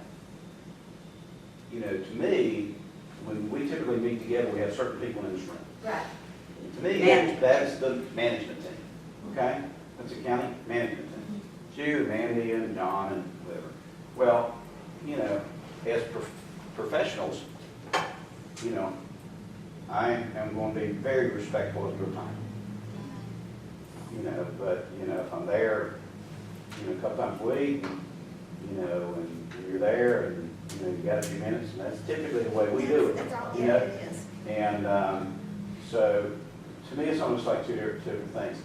You know, I think we're having good communication with the management team. I think that, you know, we're being respectful of the time. We have open communication, because, I mean, we're adults, we can figure it out if somebody's busy, you know, we're going the other way. But taking up staff's time, that's a different deal. Honestly, I don't have time to fool with that. You know, I promise you, I love you guys, but I got an 8-year-old grandson, I'd rather you spend time. You prefer him. For sure. Yeah, a lot of y'all know that, but, But the staff, when I think of staff, it's different. They work for you guys. They don't work for me. That's right. You know, I'm not gonna go in there and ask them something. I'm You gonna have say, to come hey, by the landfill or the garage or something like that all the time, and you start, and you don't do that by any means. If you were a commissioner who did that and ate their time, that is problematic for us. and I think if you have that situation, then you go, then whoever it is goes to that person, they have a discussion with them, and they take care of that. Now, I do consider it part of my role when I do this a lot in public. If I run into, whether it be EMS workers, whether it be some group out eating, I ran into some MSD people one time that was eating, and I was there, and I just said, hey, come and say, I just want to thank you for what you do. And they You guys love do a great that. job. They love that, and I hope And- you always do that. And after a couple of years, they go, they know who you are, and when you say stuff like that, really appreciate it. It's like, boom, boom, see you, bye. Well, I appreciate what you guys do. You guys have a nice day. And I'll be the first to say thank you for doing it. That's totally different But than what we're talking about. Yeah, But going that and is- talking to staff, I mean, to me, you don't do that. This is where, Talk to them, leave them alone. the thing that I was joking about being a board member, and we sometimes see things on the agenda, sometimes staff, and we shoot ourselves in the foot by putting things that we're struggling with on the board's agenda. We'll talk about this a little bit later. But one of the reasons that I think that folks tend to go into places like, for me, walking into a health department because I'm familiar, I have a background in working in public health, or somebody else walking into the landfill and kind of having experience with that, or planning and zoning, whatever your background is. We tend to go into those environments and feel comfortable there because it's our own language, our own community, and we understand the work they're doing, right? So it doesn't to us feel like we're really in the way or doing something inappropriate because I know about this world that you're in. And that feels familiar and like we're just kind of buddies in that moment because that's what I'm used to doing. The problem from the employee standpoint is you're not Yeah, and able to do that. we have a past commissioner who used to always call the head of grounds maintenance and just have these conversations with them as if they knew everything that was going on in the county and whatever they said was the way that it really was. Well, it took more time to undo that than you can. One is to find out, then have to undo it. It's a little bit problematic. You know, the other thing too is when I first started, you give us a card that's got phone numbers on it. And I assume from the front and back of that card that that's people that I can call. Those are your department heads. It's just your See, department. here's what I assume, is like if someone needs something from that, I give them that person's number. There's not. Well, that too, that was, Yeah, so, and I wasn't directly calling because I would go to, I just had a lot of confidence, especially these people right here, and John or Josh, and so that's typically what we would try to go to. So Miranda, what you're kind of takeaway from this is that Yeah. you really don't have much power, but we really can mess things up. That's it. Well done, Brady. The power of the mess, right? And I think that is really accurate. We have the power to upset the apple cart, but not to make any decision on our own. But we can make other people's decisions really difficult and more complicated. And I think you have a staff who wants you to have everything that you want and need to be a good commissioner. And I really think that you'll see that wherever you go in the county. And Joe, can I say something? Yeah. So basically what your approach is what we just decided in terms of, wherever there's an issue, and maybe also what you said, the fact that like the office stuff has gone away, maybe the problem will go away. Who knows? Maybe it won't. But if it continues, then we come up with a system to deal with that directly as opposed to, because it's our job to manage each other. That's We right. can't expect the staff to kind of pull somebody aside. We have to manage each other. So, but I think we've determined how we're going to do that. All right, beat a dead horse, we keep going, so let's go. Don't impose your values on others. I think this is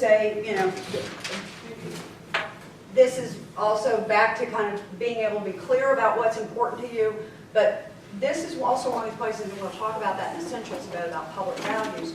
But the thing that I always remind myself of on this, particularly when I see this word, is that, it's kind of the example I gave earlier. my values change based on the issue in front of me. So sometimes I value liberty. I want to be able to do on my property what I want to do. But as soon as my neighbor wants to put in a topless bar, I don't value liberty so much because now I value my, security and community value, and my property value is going to go down, so I have another value that gets in there, my own prosperity. And so we get quickly shifted in terms of what value we hold, depending on what the issue is in front of us.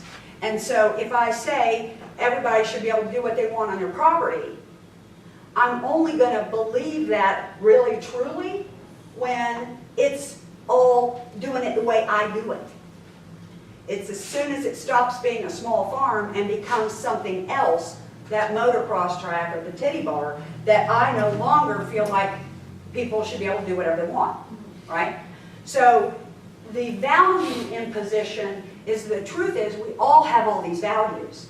It's just which ones come up for us on any given issue might be different than the ones you bring up on that issue. Because you might be the one that wants to put in the motocross track, and you're going to say, well, it's my right, and it's my liberty, and this is how I'm going to earn my income. So you're about liberty and prosperity, and I'm all about, well, no way, this is changing the nature of my environment. That can flip on a dime as soon as the cows get in the creek, right? So these values are always shifting based on the issues in front of us and the clarification of what it is that's important, really getting at, why do I care about this? We often do training around position and interest, and we aren't even getting close to that stuff today. But it's one thing to say, don't do X, and another to say, I believe when these things happen, here's how that impacts me, or this is why this is important to me. And then that's kind of your context here. Tell me why you want something, so I understand what to give you. The same thing is true here about values. Tell me why that's important to you, and I may be able to get a win-win.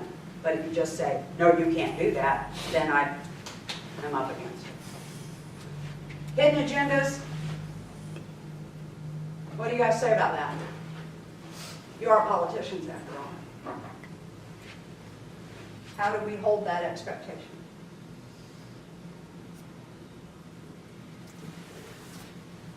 I think just being honest with each other. I know there have been some votes where I've gone to a commissioner and said, look, I know you can't vote for this. Or maybe you need to vote this way, but here are the numbers. And I tell them.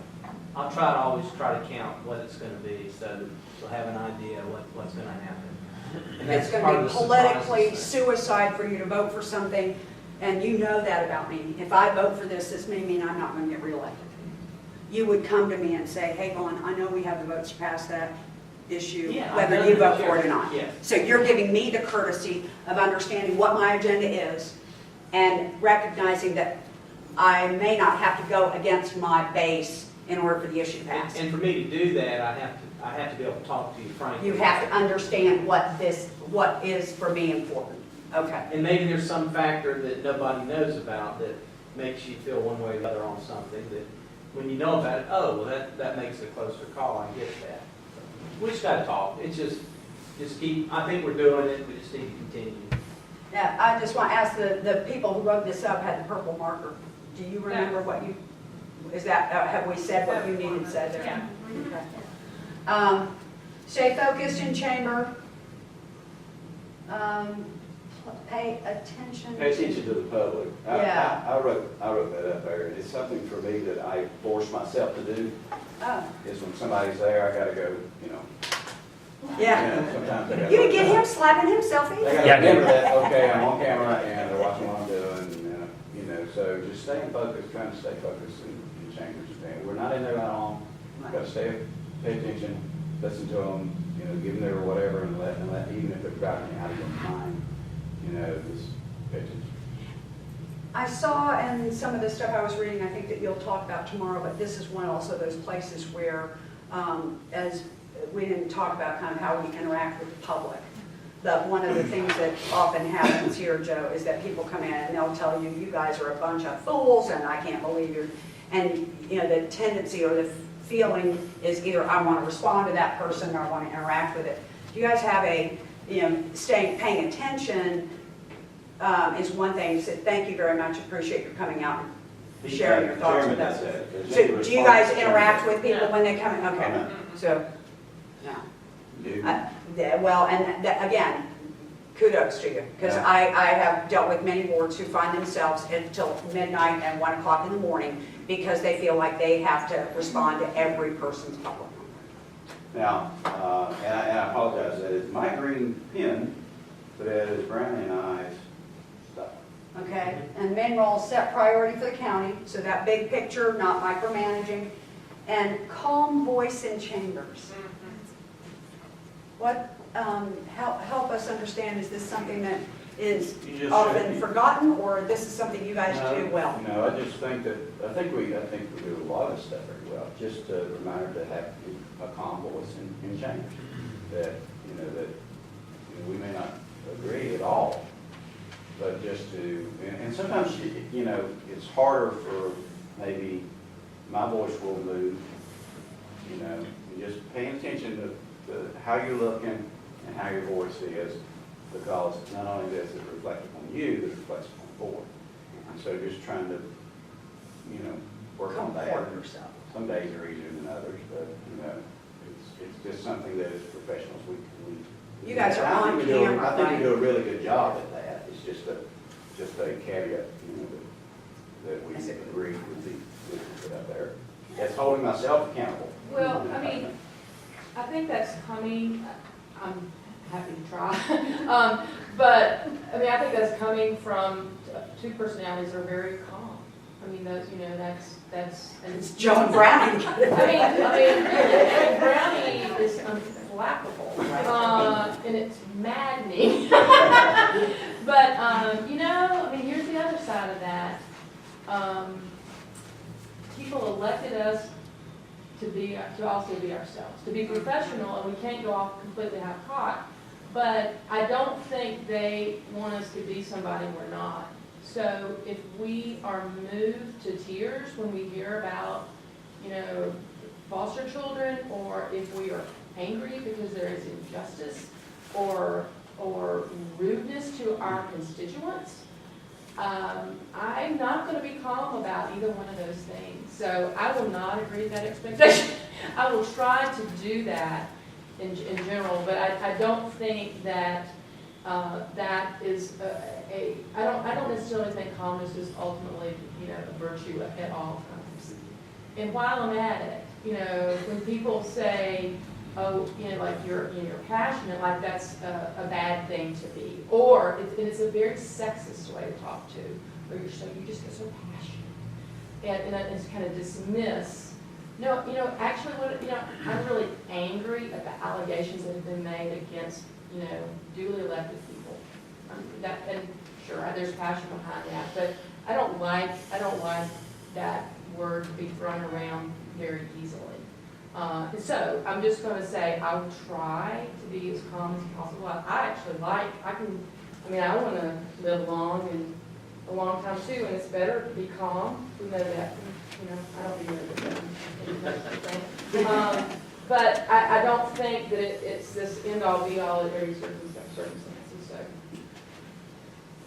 And I actually didn't write that one up there, but because I mean, you know, I respect what you're saying, and I tend to agree that there's a time and place for, you know, expressing your emotions and stuff. But one thing I do want to go back to is on the setting. Emotions, that's the thing I don't like either. What? Emotions. No, it's emotional sometimes. Yeah. Women are emotional. Oh, my gosh. So anyway, sorry, Brenda. I'm so emotional. I do want to go back and just one thing I would say on the setting the priorities and having a focus on the public priorities, the public policies and priorities. Because I do want to kind of just say, well, I think that's so important because you know, we're talking about the limits of what we do and, you know, how much of our funding is kind of essentially kind of already committed in certain directions. But, you know, I've been here for 2 years and actually, I mean, I've been very, I've been very impressed by like how powerful actually serving on this board actually is. So, but I think it happens mostly when we do that well. It's Like, when you're we doing this focus as a on these- group. When we focus on these, Yeah. on the priorities Yeah. and on the policies that will actually, move the needle on what's happening in the community. Yes. I think that's when this is Yes. actually a very powerful role in the community. I mean, and there's been a lot of cool stuff that's happened just in the last couple of years since Amazing. we've come on, and I'm glad to have had some fingerprints on some of that. And then you look back over a longer period of time. I mean, there's Oh, like. 10,000 acres of land that's been preserved in this county over the last decade because of what David and Holly and others were doing before we got here. And it was focusing. It was when they set these set those kind of issues as priorities and in the budget process and putting in place the policies that go in that direction. I think it's exciting to be here because I think you really can make a difference. Yes. And so anyway, I just wanted to Well, give a but, shout out to that. And Brownie, what's so- wonderful about that is that it really gives voice to the power of the group. Having that clarity and moving jointly in directions that you agree are important for the future of this community is an incredibly powerful thing. Well, and. But individually, you can't do it. No. And if you're not communicating, you can't do it. So it is exactly, that is that kind of transformational work that groups get to, where you're really performing at that very, not only the best that you can be, but often in ways beyond what any of you expected. That's incredible to be a part of that. And if you have a board that more often than not is moving that needle, as you say, it's exhilarating. And what a great place to be. And to what Brownie said was, to me, it's amazing, because collectively, in the last 2 years, and what you all have done before, but in the last 2 years, we have ensured that, my granddaughter's children will still have good schools. We will have better air. We will have more jobs. And so collectively, with good consensus, we can really do amazing things. Yeah. And we have. And to me, I'm excited to be here to keep doing that. That's great. And it's the opportunity for people to really, shape the community where they're living. And you are doing it. We'll talk a little bit about how to be clear about levels of decisions and how to not micromanage. We've dealt with convoys. So this set of expectations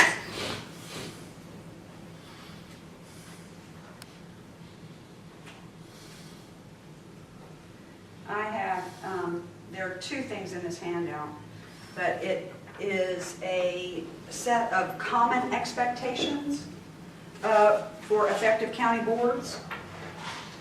These are things that I'm generating based on having gone through many of these kinds of retreats, reviewing best practice literature on governance, and putting together what I would call kind of the mosh pit of expectations, and trying to organize those in a way that's ICMA has and expectations of professional managers. And so this is trying to model after what ICMA does for managers, similar kinds of guidelines that can be used by governing bodies.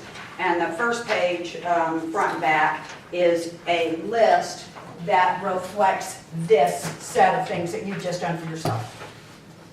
The second page, board manager relations, is in this zone over here, okay? So I did not want to give you these first. I wanted you to generate your own lists of things that you thought were important. But now that we've been through this one, which is really a big one, I want you to also have some examples of things that are best practice. And as you think about how you want to craft your ground rules and how you want to work together based on these, here's some others you may want to just do a cross-check with. Are there some things we missed? Are there things that maybe are said in a way that's clearer than what we said? It gives you another benchmark. But this is nobody's but my mess. Okay, it doesn't belong to any individual group. I didn't take it from one place, it's many places. And frankly, the next iteration may have some of you. Since I just handed this out, shall we go to this one next? Just to stay in that theme of board to county manager, and then we'll deal with the other two.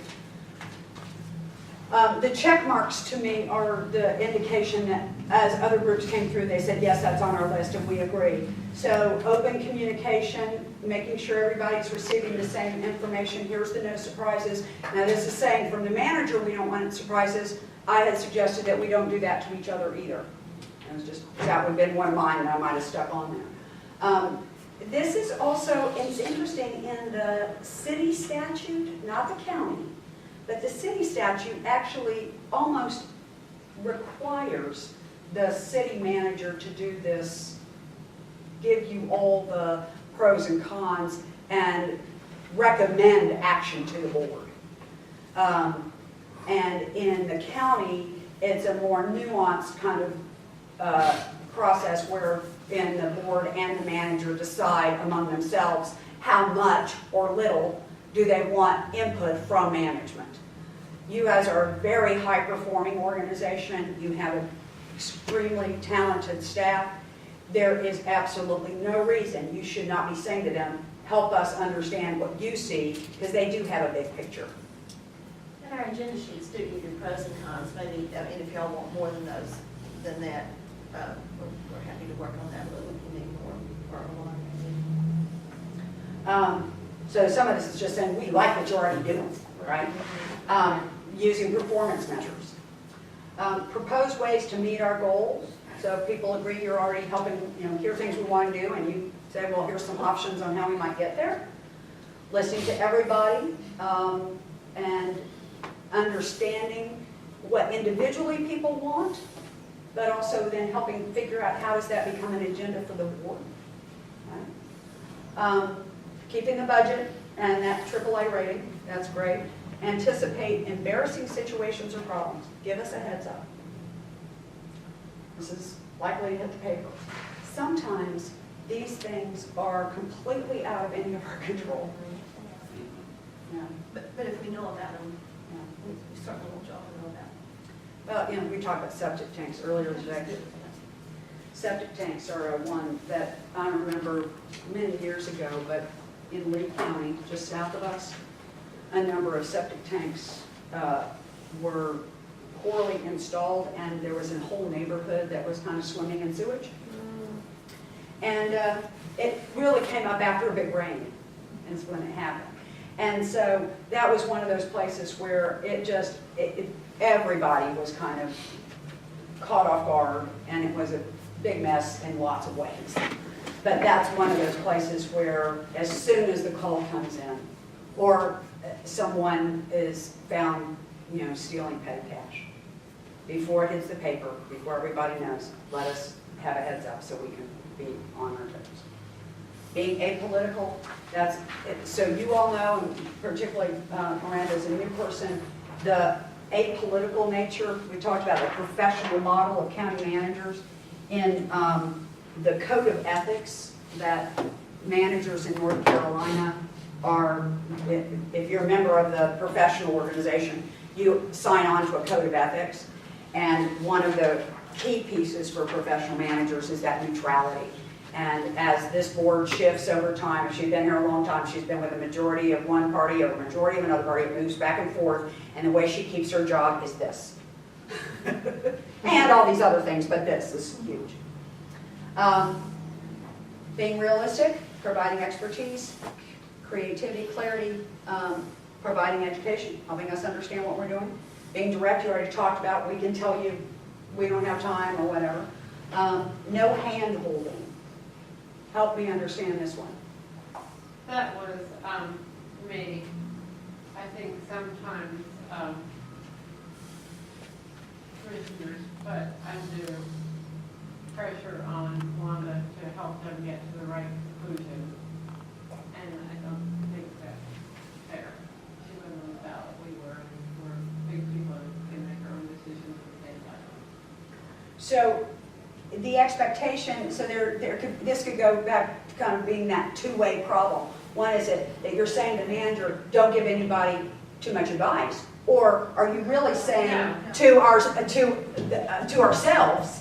Yeah, right, it's not fair for us right. to go to the manager, and so in some ways, this is actually on that sheet.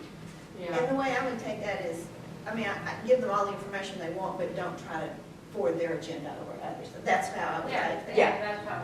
Okay. Yeah. Being responsive, focusing on the issues, keeping a sense of humor, and being flexible. Is there anything on this list? Pretend she's not here. Is there anything on here she needs to do? Is she doing all this stuff? Are these expectations that she's meeting? Are there things that you need from her that are not being met? Because this is a good time for her to hear that. All right. I'm back in feedback too. I would like to say that unless it's a crisis on the weekend, like, they're all off limits. I mean, really, unless there's a crisis or, texting, that's all, We do try to get back into text or send us something over the weekend, but we do kind of take our weekends serious too, so. No, I think that's good, and this might be good feedback for me, because what my work habit has been, I do catch up a lot on the weekends in terms of emails and whatnot, so, and I try to remember to say, like, do not do this until Monday, but I kind of have to do it then, and I'm scared if I don't hit send at that moment, that it'll be in the draft box for another 2 weeks. So you're very good to say, no need to respond today, to Monday or Tuesday, whatever. Good to do that. So that's basically just all my emails on the weekends would be Just a disclaimer. And I think that's an important thing for this board to just acknowledge. I think most of you are still working. And so this is a volunteer thing that you're doing right here in this room. You're taking time off work, maybe paid, maybe not, to be here. And so the things that you do outside of your face-to-face meetings, if you're like me, you are doing it after the kids go to bed at night and on the weekends when you have a little more time, because this is your volunteer activity. And I think we're notorious when we don't sleep, that you'll get your answers from us at 2 or 3 o'clock in the morning too. Yeah. I'm worried about that. Yeah. Well, we have some issues about that, and my suggestion is that you figure out how to set all those into draft and not send them until like after 8 o'clock in the morning. Because, and this may have more to do with your employees than your elected officials, but if I'm your employee and I'm getting emails at 2 o'clock in the morning, I'm thinking, why is she working so much harder than I am? I can never keep up. I've got to answer at 2 and 3 in the morning too, so it's, And then, I sure appreciate that. it's like, oh, that's the worst. If they don't turn that dinger off, it dings. That's the thing, that's right, all of us in the middle of the night. Ding. All right, so the county manager expectations, no controversy there. We feel pretty comfortable that these are the things that are currently in place. They're working for us, keep it up. I think I've got one item. It's not, it may be more for like tomorrow when we talk about kind of procedures and kind of how we do stuff. But since, one that, we have issues that we need to vote on, but some of the, a lot of what's on our agenda is sometimes just informational presentations, which are great. So I guess just one thing I'd like to kind of talk about a little bit would just be like, some of them are kind of long. And I just wonder if we should establish some general expectations about the length we want these kind of just informational presentations to be.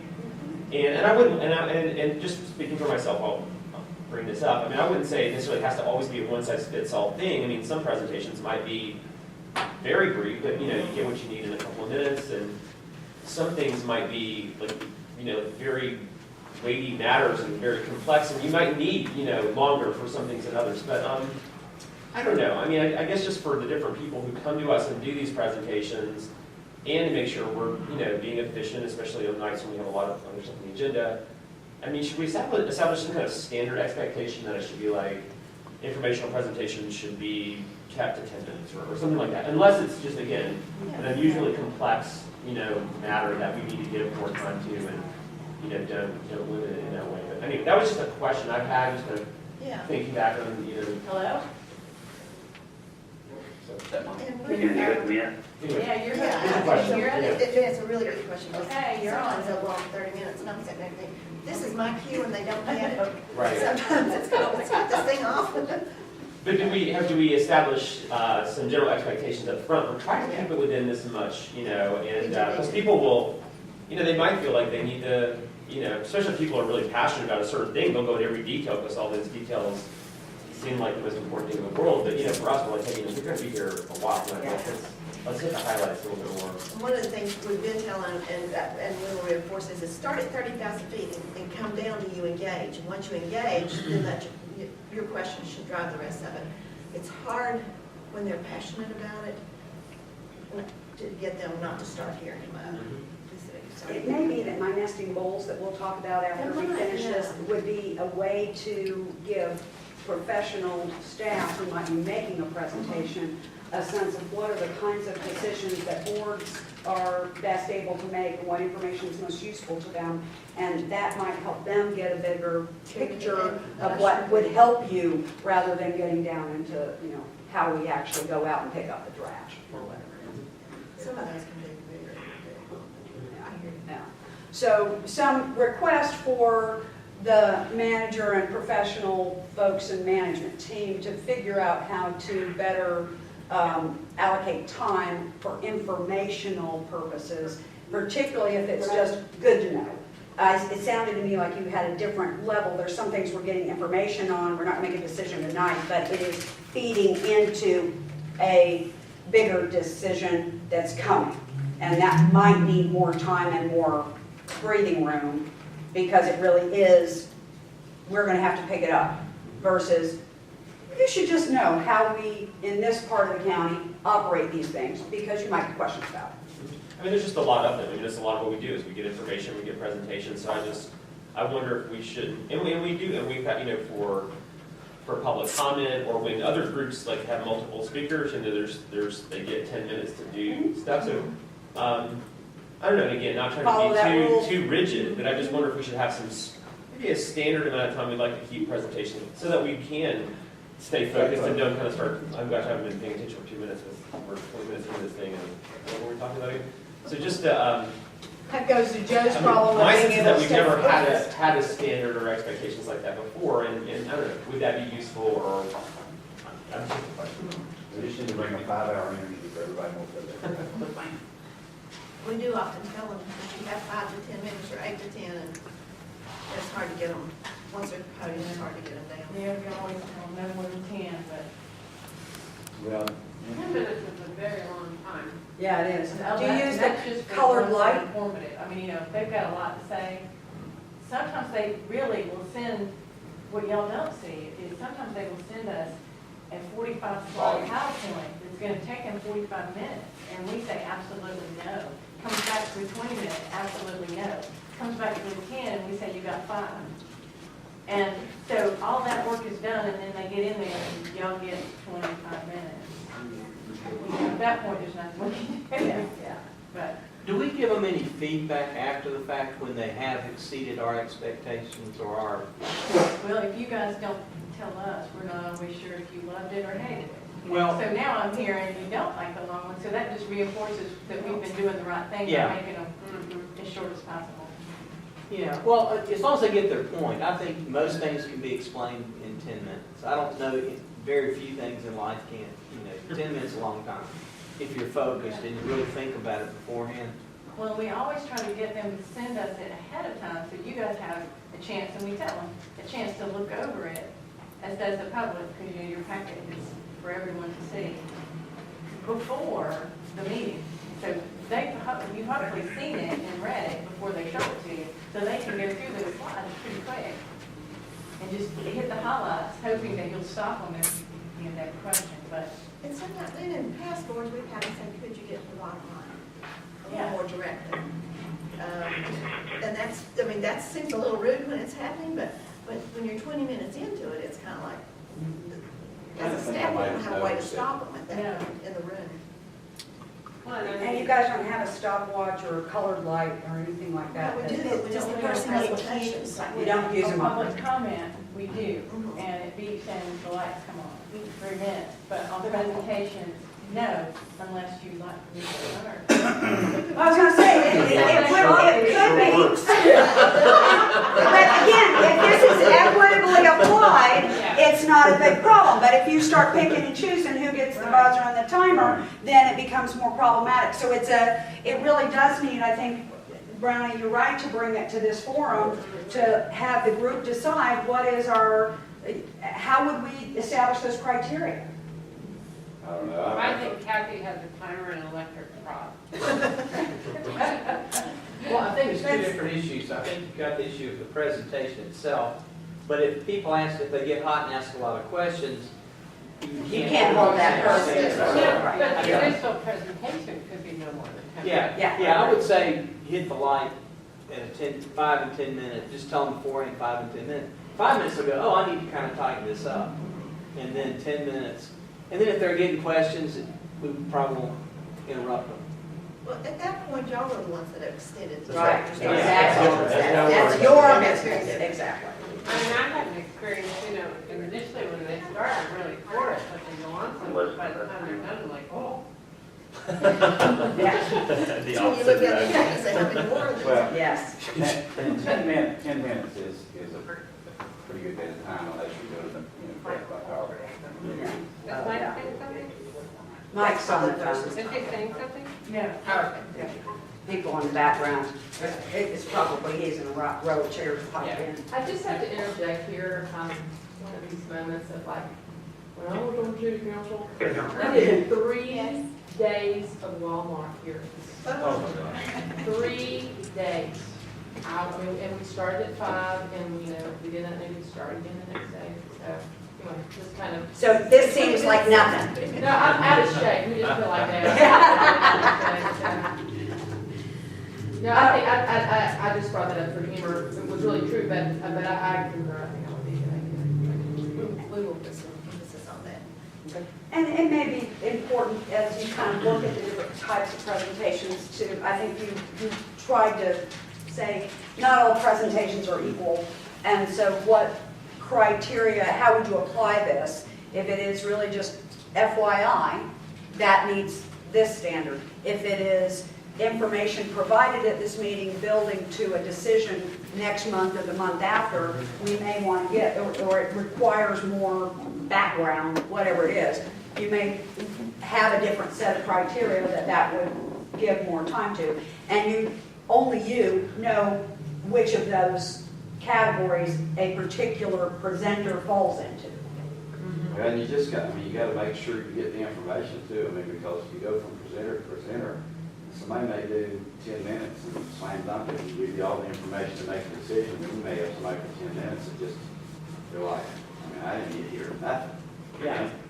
So that's gonna be our challenge. Is no matter how much time, we've got to be able to receive enough information to ask good questions. Yeah. And to be able to make the decision. So that's going to be I may help you a little bit with that this afternoon. cool. And there are times that the topics are just going to be complicated, and they're going to lead to some pretty, a decision at some point, but it's almost like if we don't give it to you in a couple of, even a 30-minute segment, there's not enough time to give you all that you need to know in order to make a very long-term decision. But we will try to balance that a lot better. Anything else on the manager's expectations? No, the only thing I would say is that Miranda was asking if we, had done something like this a couple of years ago, and I said, yeah, we'll do something. I said, we didn't do this today. This is a great little exercise. But we did talk about expectations, and we kind of put it all out there, and it was really great. And I just want to say, and you've totally done everything that you said you were going to do, in that day, and I just really appreciate it. Well, thank you. I appreciate it. We're always want to be. But, just to the, if we had those little papers up, we could just kind of check it all off, so. Good. Yeah, I don't know if we could do it for the board, our I don't think we would get quite as good a grade. That's often the case. But anyway, so thank you for that. I appreciate feedback. As long as it's an A, we're going to average. I'm going to suggest that we all take a stretch break God bless you. Time for that? Yes, I know, we're all, you guys been at it for a couple hours. Other than we start a conversation tomorrow about what you might want to think through, if you want to make any changes. I will have for you tomorrow a potential schedule for all of every month in 15, to try to be a little more organized about the things that we do and need to have a little more learning time around. So I will have that for you tomorrow too. And then we do have some, we're in the budget process. I mean, our capital budget is in. Nonprofits will be in the first week in December, so we are ready to start having some serious conversations with them. We'll lay out a schedule on that. But tomorrow is just kind of brainstorming about things you might want to change, some things that you will have to do on December 1st in terms of board appointments. They're in this book. Don't feel like you got to take time to read it tonight, but just thinking that we might want to do around our policies and some of our rules.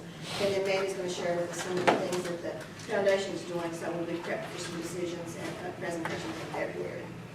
But we'll tackle this one tomorrow, in case you needed anything to just kind of help you fall asleep tonight. Rules will do that sometimes. All right, so I want to take us quickly through the last two sets of expectations that you all generated. And then I've got a few things that I want to share with you that I think are useful tools that Still got mine? relate to things we've talked about today and will help you as you begin to do your work tomorrow. There? I'm here. Perfect timing, we just started.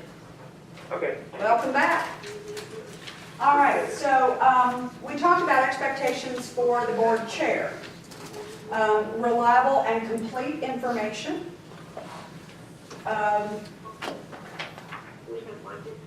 Disperses information equally, is that what that means? Or just Yeah, I couldn't figure it out. despises information equally? So I hate everything you say?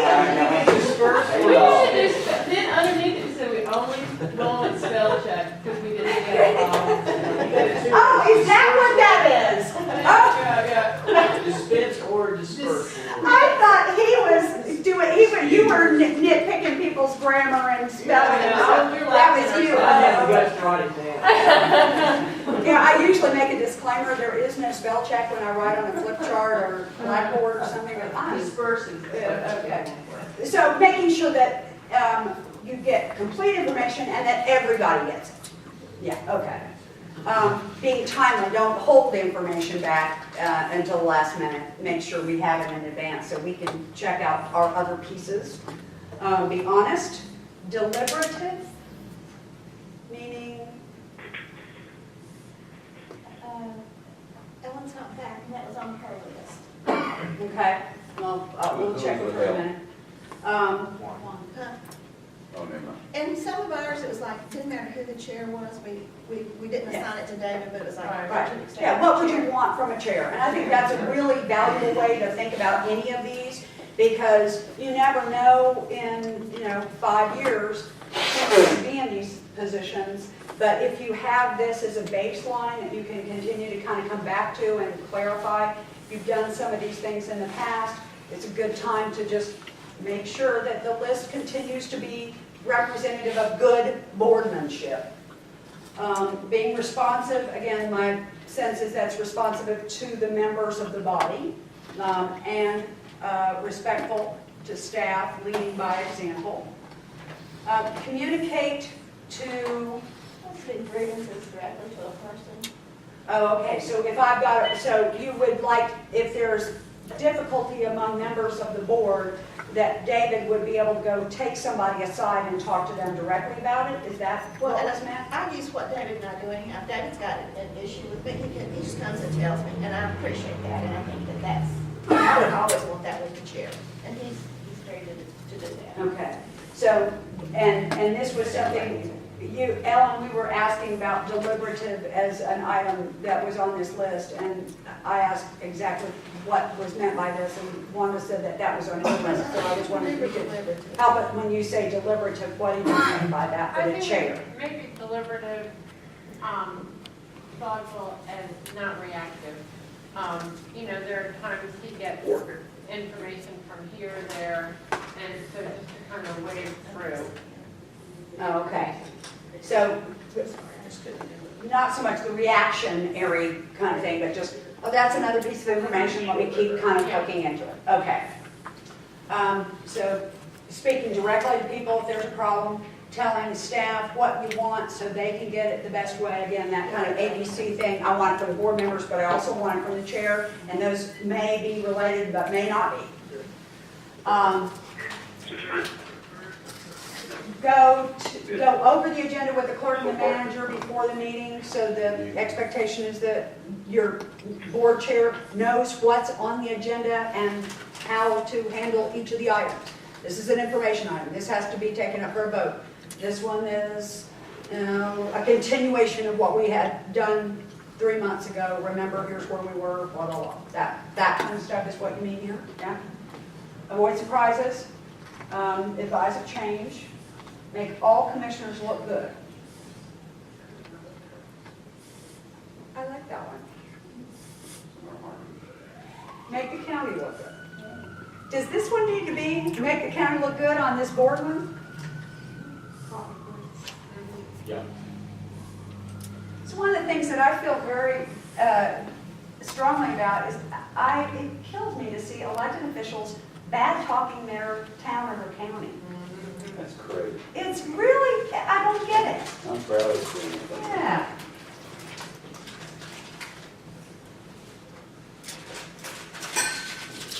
And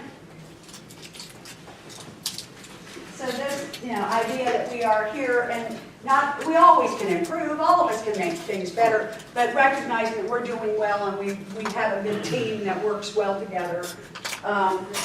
Being that representative, this is where your group is saying, oh yeah, hey, you go. We pay you the big bucks to go. And, yeah, help commissioners succeed and meet their goals. So these all are folks who have interest. They're here because they care about real things that are happening across the county. And they are looking to you to make sure that they are able to accomplish their agendas as members of this board. And regardless of which, district they're in, what party they're in, everybody here has been elected. I feel a responsibility to each of you to help you get where you want to go, just like Wanda Green does. We want to help you, even if we don't think it's the right way to go. I want to tell you how to get there. And, I may not vote with you, but I think I want to help you and point you in the right direction if it's unclear. And also, I'm always going to ask you, most of the time when I meet with you, I'm going to ask you, how are we doing? Are we moving the way you want to move? And I think I really want to have everybody feel like this has been a good experience, so when you look back on it, you can say, oh, wow, I got a lot of the things I believed in done, and I had support to do that. Maybe not 100% agreement, but, they kind of helped me figure out how to get there. And so I think I really believe that, and I hope that everybody feels that way, because I just, I'm not going to make somebody look bad. I put that up there. I just don't think that's my job. I mean, I might say in the family, say some things among family members, but outside, I just don't think that's my job. Yeah. One of the discussions we've had David and I've worked together for 18 years, is the more you talk about the topics and the things you want to accomplish, 85% of the time, it hasn't been said the same way, but you're trying to get to the same thing. And it's just amazing the conversation will help you understand and get to the same place, or the place that all of you want to be. But it's taken, over the years, I've seen that happen a lot. Yeah, I think there's absolute truth in that we really all genuinely care about the same things.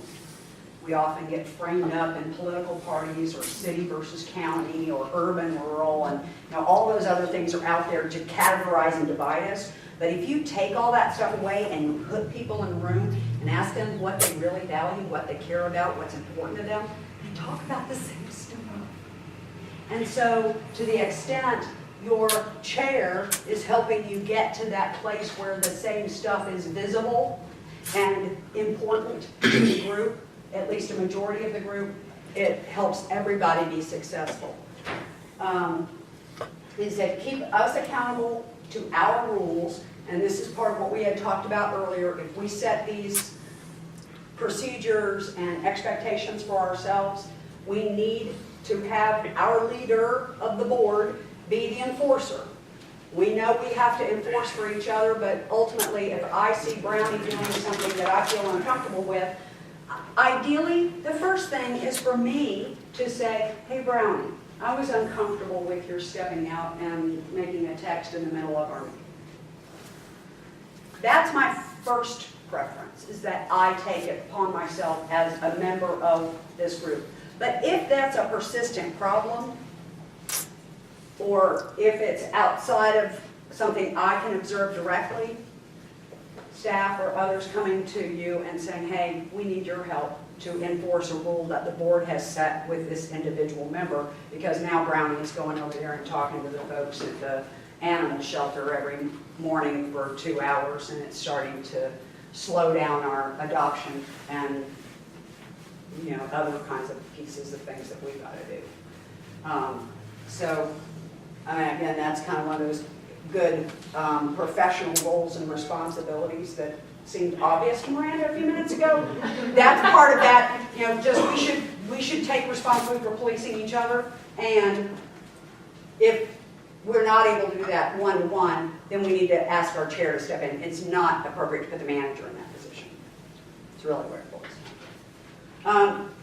Continue to let each member have their say, give them time. Make sure everybody gets a voice. Anything on here that David's not doing, is this an aspirational list, or this is a reflection of what we feel like we've got many of these things are here working for us pretty well? Are there things that we need him to do or know that we have missed here?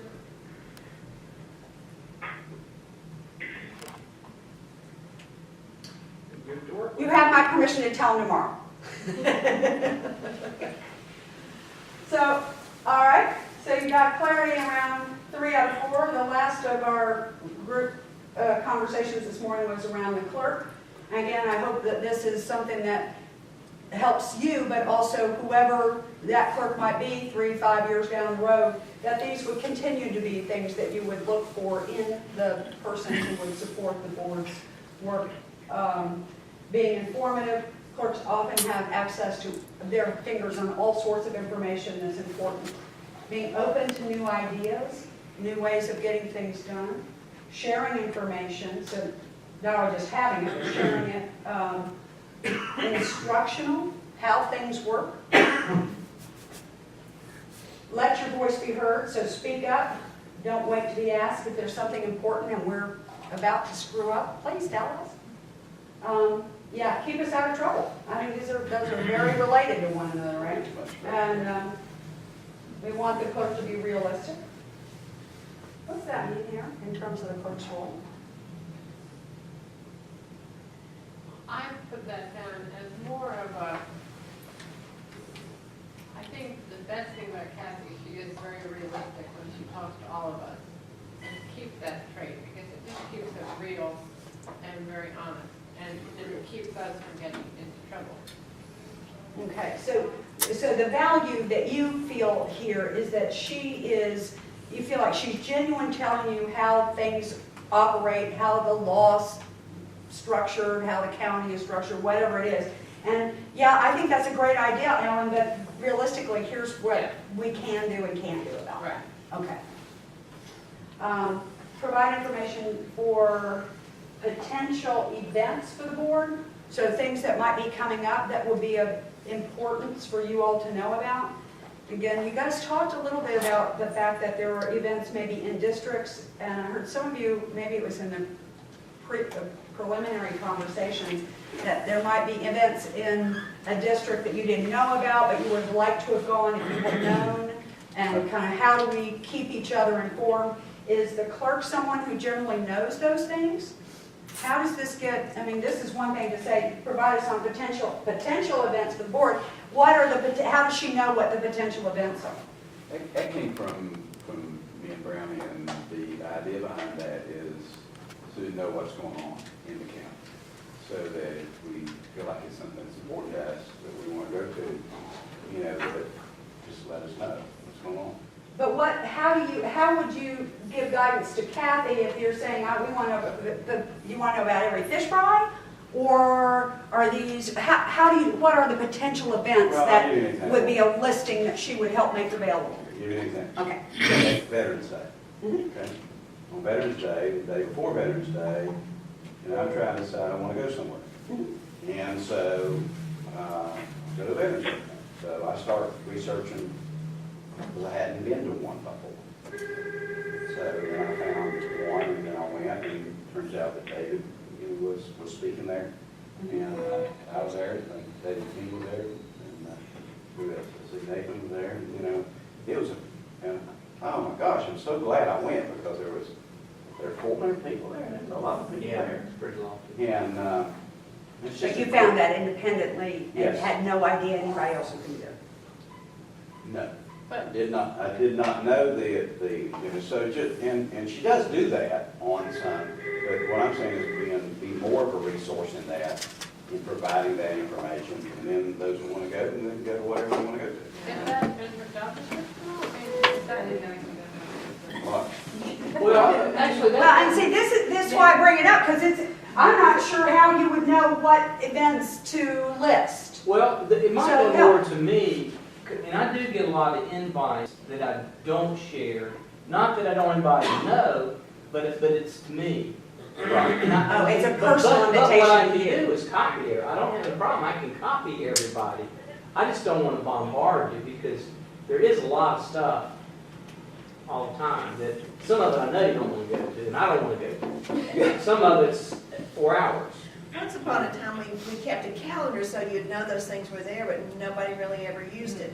But I'm glad to share. If Joe or anybody else wants to know, I can just tell my office to shoot them out to all of you, and then you can come or go if you want to. I think that's better than having Kathy like research what she thinks we might want to do. Okay. Why don't you put that one on me? And that's easy, because I have a clip, I keep it all, I got a clipboard. I mean, it's the kind of thing, like, if you hear about something, obviously you think might be Right. of interest, of Oh, course, but I really don't think you need to, because there's so much going on, I mean, it could be kind of, like, where do you stop? So definitely share stuff that you think there could be interest in, that because I'm sure you see a lot of this That's- too, that's but I kind of think what I- that would be great, I mean, if it's not too much trouble to just do a send all, and, and I think that's great. So it seems to me like there's a legitimate there are things the county is sponsoring that are official county business that it makes sense that Kathy or someone out of management make sure you all know about it and to the extent possible show up. But there's another layer, which is what I'm hearing you all talking about, which is things that are generated out of businesses, community groups, the city, who knows what. And there's no natural way that you would know about all those things. And so how you share with one another, and it may even be that you're saying the chair gets a lot of these invitations, so it makes sense for him to send it out. But by the same token, when you went and did the research and you said, this event looks like one that might be interesting, to what extent do any of us have the responsibility of just saying to the group, hey, I see that there's going to be X, Y, Z event, are you all aware of that? I plan to attend, is anybody else going? We do, I don't want anybody to misunderstand what we're saying. Yeah. We do a pretty good job of that, and we really do. As far as, here's this going on, who can go, and we was talking about it earlier. And maybe it's just some of the things that are like celebrations, maybe, that it's kind of like a little bit of a vacuum for me, because I don't know all those Right. things, and Ribbon some of them I really like to cuttings. go to, and a lot of them are military kind of things, or Veterans Day, or special, ceremonies that are, and it doesn't matter where they're at. Yeah. Right. If they're in the county, they're in the county. Yeah. This has nothing to do with districts or anything like that. You just go to be a positive, and you're not on the agenda or Right. anything like that. You're just there. You're there to show support for what your community cares about. Where were we that I keeled over? Was that not?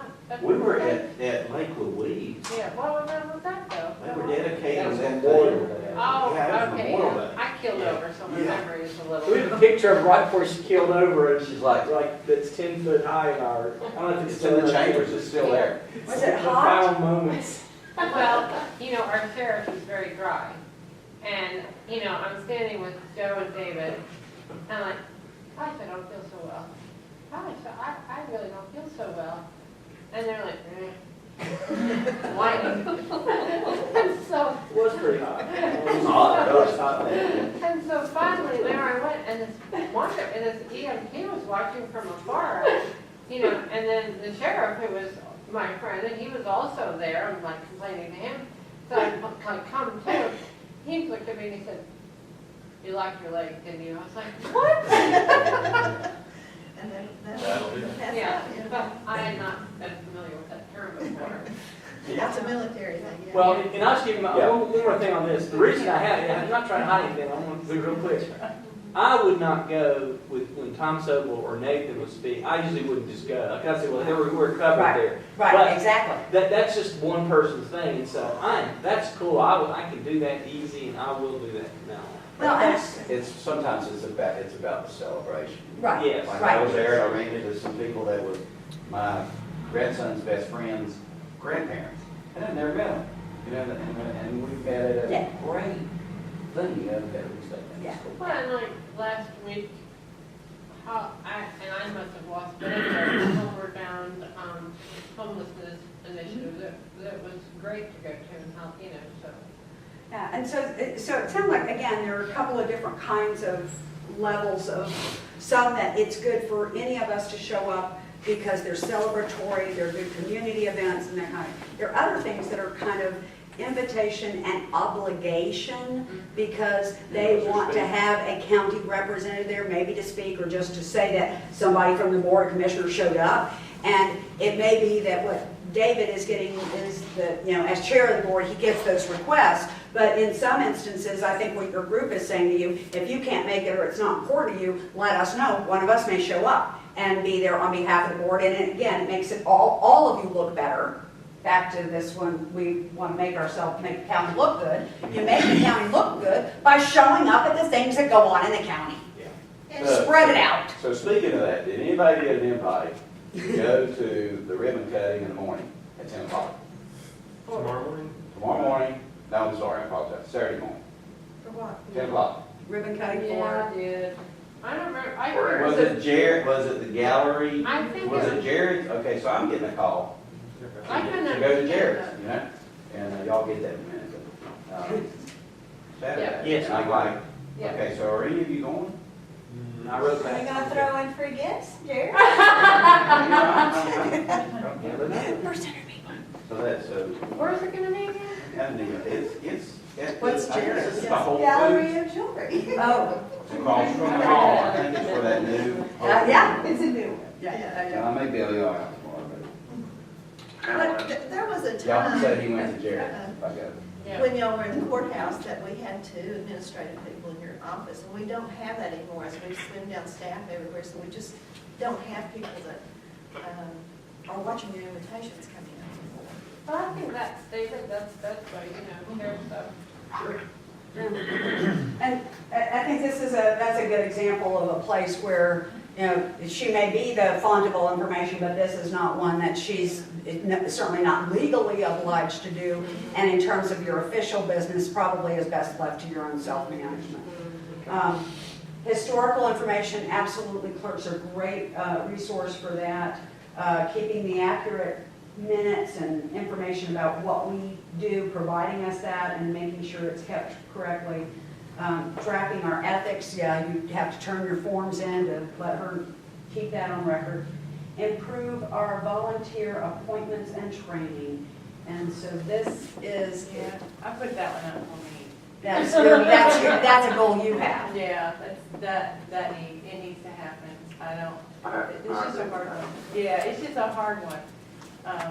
It's work intensive. It's a process all it's. Boy, do I know that What do you one. have in your head? What does it look like to you? I think your volunteers, you probably have over 300 volunteers that serve you. They don't even, and it's not your fault, it's a group fault, don't get appreciated, I don't think, like they should. And they don't get trained, I don't think they get trained like they should. It's just a hard, across counties, I mean, I've looked at. This is, honestly, this is one of those areas that I will tell you, I haven't completely gotten there yet, but one of the things I'm working on at the School of Government, and I'm reaching out to my colleagues to try to compile it. We know that every one of those people you appoint, as I said earlier this morning, they are members of public bodies, they are subject to the open meetings law, all these things that we've talked about, that applies to them too. How are they getting that information? How do they avoid conflicts and other kinds of things if they're not being trained locally? And often your professional staff don't fall under those same guidelines that your boards do, so they don't even know the information. So there's this enormous challenge, and I'm hearing from counties and municipalities alike, which is how do we deal with, and citizen participation is important. This is one of the ways you show your community that you engage with them around your decision making. It's very important, but it's also a huge job. Well, what, I mean, I think we can solve this. Well, I mean, can we, in terms of the training, maybe not to the end of it, I mean, what are other counties doing, like, you kind of having staged PowerPoints and webinars that people could? well, and that's part of what I'm trying to work on at the School of Government, in part, to provide a generic set of standard resources. Part of it is back to pricing models and things that you and I talked about earlier. But, for example, what if we had 10 modules that we could, and some other kind of resources that would be applicable to advisory and appointed boards and commissions. And we might say to local governments across North Carolina, you can subscribe for $1,000, $2,000 a year.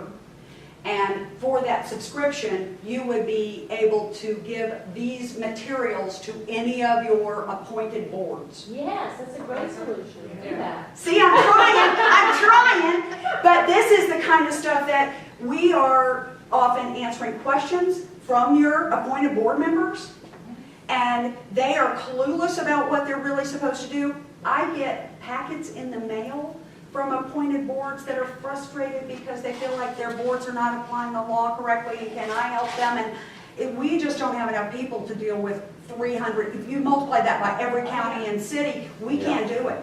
It's too much. And it's too much for you guys. So I'm trying to come up with some ways in which to do it, and I would very much welcome if you all think about what would be helpful here.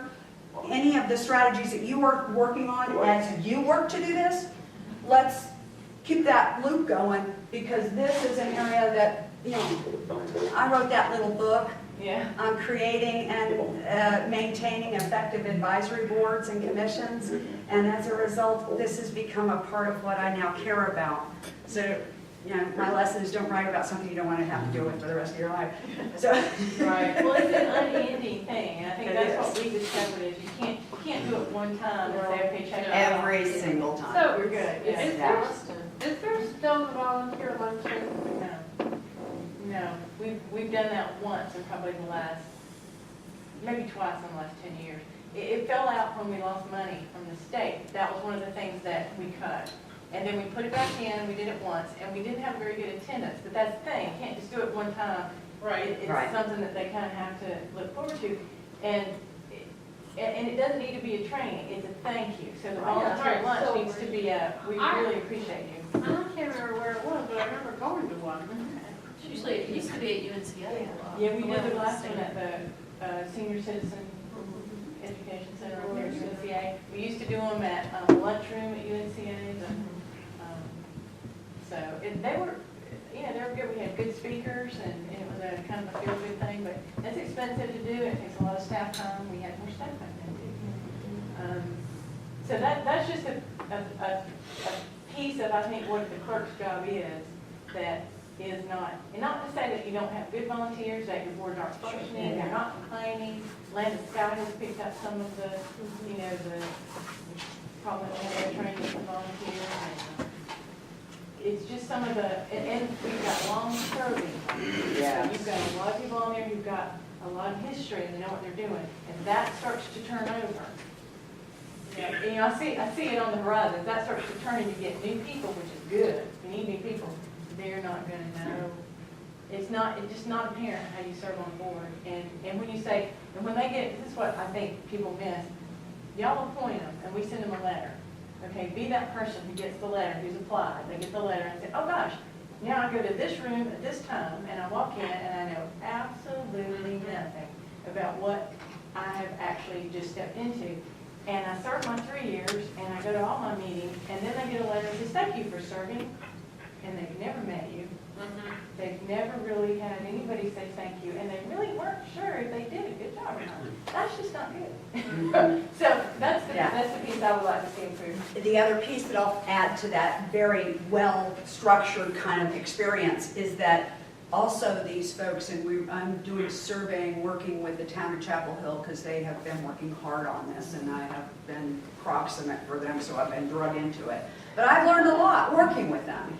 And one of the key things that the advisory board members are saying to that city council is, we actually want to contribute to your goals and your long-term plan. We want to know that what we're doing is not just doing the things that have to be done on that monthly meeting, but that it actually accumulates towards something that you all think is important. We're where the rubber hits the road. We know the story and nobody asks us. So back to that value of the big picture and that long-term plan, to the extent you all are able to be really explicit about what that vision is going forward and think about, so what is the way in which this particular Human Resource Commission or Domestic Violence Advisory Board or our Greenways group, whatever it is, how are they contributing to this long-term vision? And periodically giving that, and ideally it would be every year, but maybe it would be every 2 to 3 based on whatever the cycles are, but some updated charge or reminder to those advisory boards saying, here's what the Board of Commissioners is trying to achieve, and here's how you fit into our, you're doing. I mean, this is good leadership and management, right? It's back to professional organizations where the person on the front line in the organization understands how their work contributes to the big picture the same way the CEO does. They'd rather have that than election. Big time. Yeah, because you're Big developing time. your, as you do this, I'd say have a PowerPoint somewhere in the picture probably, and have a couple blanks, templates for the county to personalize exactly Oh, okay. what that. Yeah. Because each one will be a little bit different. Sure. And I think the best boards I've been on have been the ones that kind of, someone says, okay, this is our charge. Right. And then 15 minutes later they get off base, this is our charge. Yes. And kind of keeps them on there. Yes. And, but to have someone that kind of keeps you on task to, okay, this is what our charge is, we're supposed to be doing it this way. And that's nice, but that's not what we're being appointed to do. Right. That'd be real helpful, I think, as you develop this. It's very important that the groups understand that. And there's certain groups, and this is where it kind of, you really do have to look at it in a custom way. Because certain boards, like your boards of adjustment, your planning boards, your other kinds of, right now I have in my head things that are municipal because I've been dealing with down in Chapel Hill. But some of those are, in their own right, have legislative responsibilities, and they still do align with goals that the Board of Commissioners have, but they also have their own distinct and important function that is deliberately separate from your intent. And so that's another piece that always has to be kept in mind, is to look at, and it's kind of like the handout with the bubbles on it. There's a thing down at the bottom. You can't, for example, tell the sheriff's department what to do, and other kinds of boards have their own legislative or legal structures. And so honoring that at the same time that you're saying within those parameters that you have to operate within legally, here's what the county's goal is. And so understanding, we have to do what the law says, but we also have some choice about how we might give guidance to a property owner about what they might do to be more in keeping with what the county's overall goal is. It's just a way of making me feel like I'm doing something, I'm spending my time with them. So this is a biggie, but not necessarily a ongoing expectation of the clerk's role. This is more of, this is a job I want to get. Yeah, we'd like to see. Okay. Yeah, okay. Again, they need to be apolitical and responsive to everybody. Oh, and one last thing, be timely. Anything missing or anything else on that one? I would just say, that we really appreciate Kathy also being our public information person. And I don't think that's very common across the state, particularly for a county our size. But Right. she voluntarily took this on, and it's really built up. We've won some national awards for websites, for some of our media. And this is something she just took on in her spare time when she's not being clerk, which is probably her free time, because I know the clerk takes a lot of time. But we appreciate that, Kathy, because that's two different jobs you're doing. It is two different jobs. It's fun. I do too. Yeah, I think this is, you are fortunate to have somebody with the talent and the experience that she brings to the job. She and I were chatting just a moment during break, and the reality is that the nature of the clerk's job is going to have to change as the way in which information is provided is becoming more electronic than hard copies. How people get information or are notified is, I mean, it's hard now, the fact that it has to be put in a newspaper, who gets a newspaper anymore? I mean, these kinds of things are really quite in motion right now, and it's not necessarily possible for us to know what the next generation of clerks is going to look like exactly, but you have someone in this county who is probably going to have some voice in helping begin to shape what that looks like. And to your credit, you're at the edge of that, so that's great. All right, so let me ask before I kind of segue into the last piece of what I have here today. Any other observations, thinking we didn't get it in the room and we should have? The only thing I'd bring up, and this goes kind of back to Brownie's all the time presentations, is the quality of presentations. And I think sometimes, and Miranda will really see this, they get up and give the ABC, the EBA, the CBS, and they give all these. Sometimes I think we kind of get it if we've been there a while, but the public, they're talking another language. And I don't know if that's a county attorney, if that's a clerk, if that's who'd be the best one to kind of help them, coach them a little bit so the presentations. Most of them are real good. There's some of them I cringe when I see they're speaking again, because it's going to be a monotone. It's going to be very mechanical, and so I think we can do better. I think they want to do better, but I don't know whose role that is, or if it's just something you grin and bear.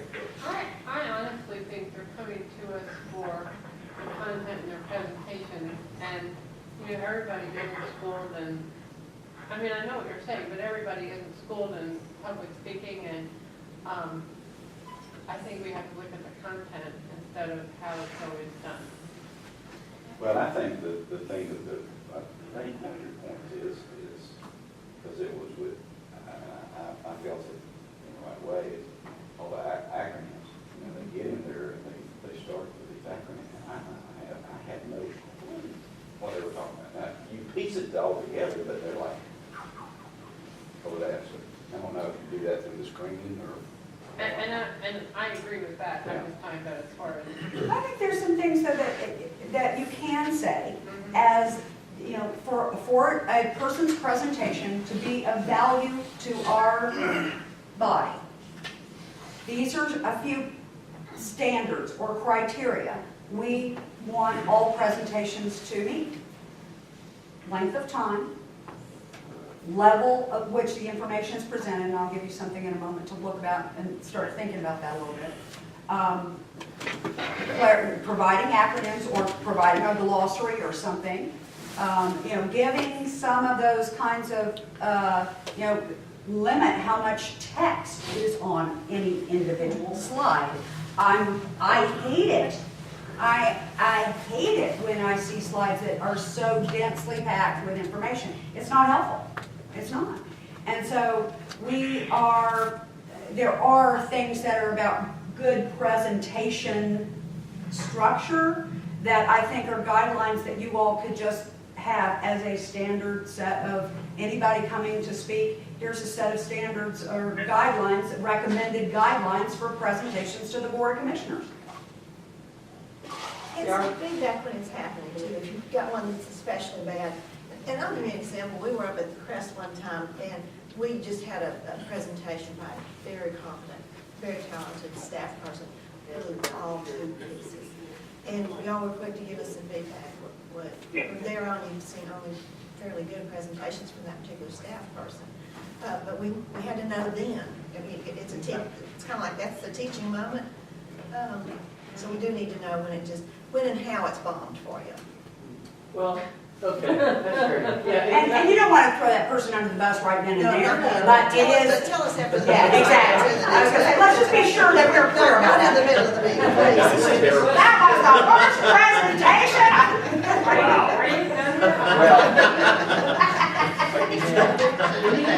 We can have some sort of signal though, like, That's like, yeah. Because we videotape. What if we do that, Joe?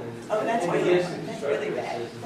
But I think it is up to us, that's another duty probably for the board members, is to give you Yeah, feedback give me feedback then. about, the oh, next day that if was it's just really terrible. bad. And I have a few times, but I haven't as much as I felt it. And I know they can't be professional speakers, but I think with a little bit of work, they could be so much better. It's a growing process. Yeah.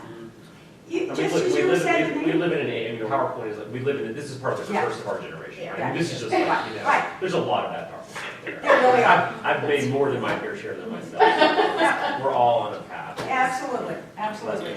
And for exactly that reason, Brian, that's where I'm going right back to what you just said. Can you give us some templates where we can fill some things in? There's nothing to prevent you from creating a kind of best practice example. Yeah. Now, we want to see a clear title. We want to see what your objectives are, 3 things that you're going to accomplish during this presentation. Stay within, X number of slides, how much text per slide. You can create some, good practice standards and just ask the people do their best to try to abide by that. And, that's good. That's just good management, I think. And they may never do a presentation the way you would do a presentation and use the same techniques that you would use. I mean, we tend to have actually fairly much more serious focus when we come into the boardroom. So we're probably truly not there to entertain. And we can do our best body language to not make them really nervous too. But any feedback we welcome, and we'll work it back through on future presentations. So we went back and revisited the time and structure presentation. Anything else in this list of expectations that's important to check back through? Do these expectations feel to you all like they're reasonable and ones that you can abide by? I mean, like Miranda said, it's just, how it should be. Yeah. I mean, it's not rocket science. No, it's not. Yeah, but the thing is that it's often harder to do it than it is to say it. And that's the part that gets us in trouble and why we need to say it over and over. I'll tell you the other thing too, and I told this earlier, and so I'm just saying, you just never know what somebody else is going through on the board. I mean, you don't know what, like when you're sitting in meetings like this, you don't know where their mind's going or what's going on with their family or whatever. And some days you just do your best to get through it, and so I think we got to realize that some people can look a certain way, or you may think they're upset, and they they're not. They're fighting to stay focused because there's other things going on, because we're not Superman. So I think just realizing that, and that's usually a lot of the time, Yeah. You have just different things going on, so you got to kind of focus through all. Life is complicated. Mm-hmm. All right. So Well, in the spirit of trying to help you all make the kinds of decisions that you need to make and make the level of decisions that are best made by a governing board, I'm giving you a few tools this afternoon, and I'll start with this one. This is, Can you leave that extra copy Yeah. here for Mike? yeah, there we go. Again, this is a polling of best practice, looking at the literature, trying to make, because I serve on boards and have served on boards for 25 years now, my own need to understand what it is I'm supposed to do has led me down this path of trying to figure it out, because the truth is, and I said this to some folks earlier, if I'm sitting in a board meeting and staff brings me an agenda item and it says, what kind of chairs should we buy for the lobby? There it is on the agenda. I'm supposed to talk about it, right? No, not necessarily. And that's the thing that we get ourselves sucked into all the time, because as staff members, we're down in the weeds. We get stuck, frustrated, and want help. So what we do is we take our weedy thing and we bring it to the board. And when I do that, I'm inviting you into my weeds. And once you start getting in there and saying, well, here's how you should do it, or you should try this or that, then I walk out of that meeting going, you're trying to micromanage me. I've just done it to myself. I just did it to myself, and I do it over and over and over again, because it's hard to get away from my level of information, right? So this is my best effort to try to help all of us figure out what are the right levels for us to be thinking about, and how can we improve the quality of decisions that we make at a governing level, so when they ask about what chairs to buy for the lobby, I know what question to ask that isn't really about the chairs, but is about something else. And I'm going to show you how this works, all right? So these levels of decisions, I want you to think about as nesting bowls, like kitchen bowls, right? And that strategic bowl is the biggest bowl in your kitchen. Everything else has to fit within. That's kind of what I was saying about your advisory boards. What is it you're trying to accomplish? That big strategy is out on the outside. And if it's a colander and it has a lot of holes in it, every little bowl that's inside there is going to leak out some. So if you're not really clear about that big outside bowl, then every other bowl within it is not really going to stay in sync, right? So that's why it says align over here on the side, right? So the strategic decisions are really the bread and butter of the board. It is, where are we going? What are we here to do? What is it that we value? What are the priorities for our community that we need to be that core service thing, Miranda? When you say core services, you're talking at that big strategic level. That's board level decision making. Right below that and related to that is the question around quality. And we talked earlier today about, does it meet this class of people or that class of people? When we're talking about our work, sometimes we do have different classes that receive different levels of service. And other times we have things that apply uniformly to everyone. And the board needs to be clear about which services for which people and what quality.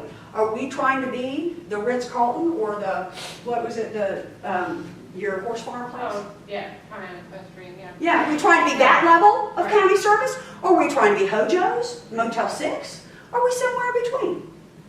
That's a quality question. So when the chair question, what chairs should we buy for the lobby, is on the agenda, I don't say, well, tell me about the chairs.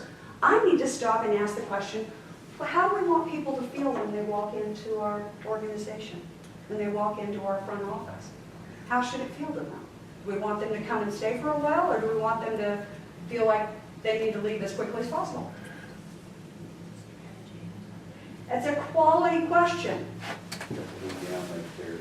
That's right, exactly.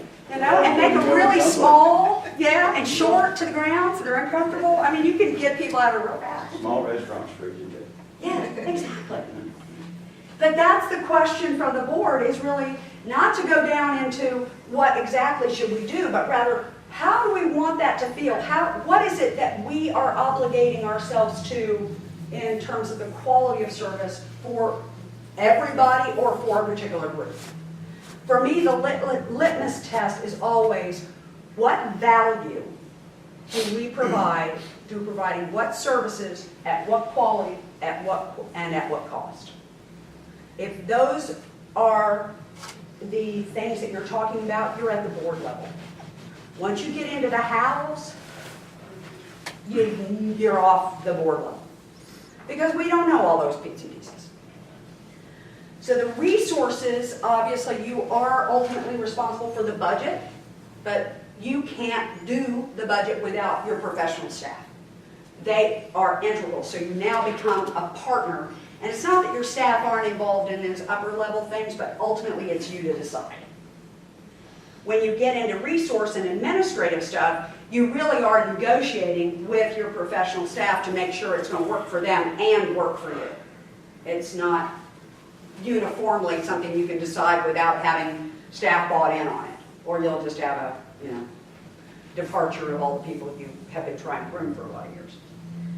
Administrative stuff is back to that statutory, you are the administrative body for the county.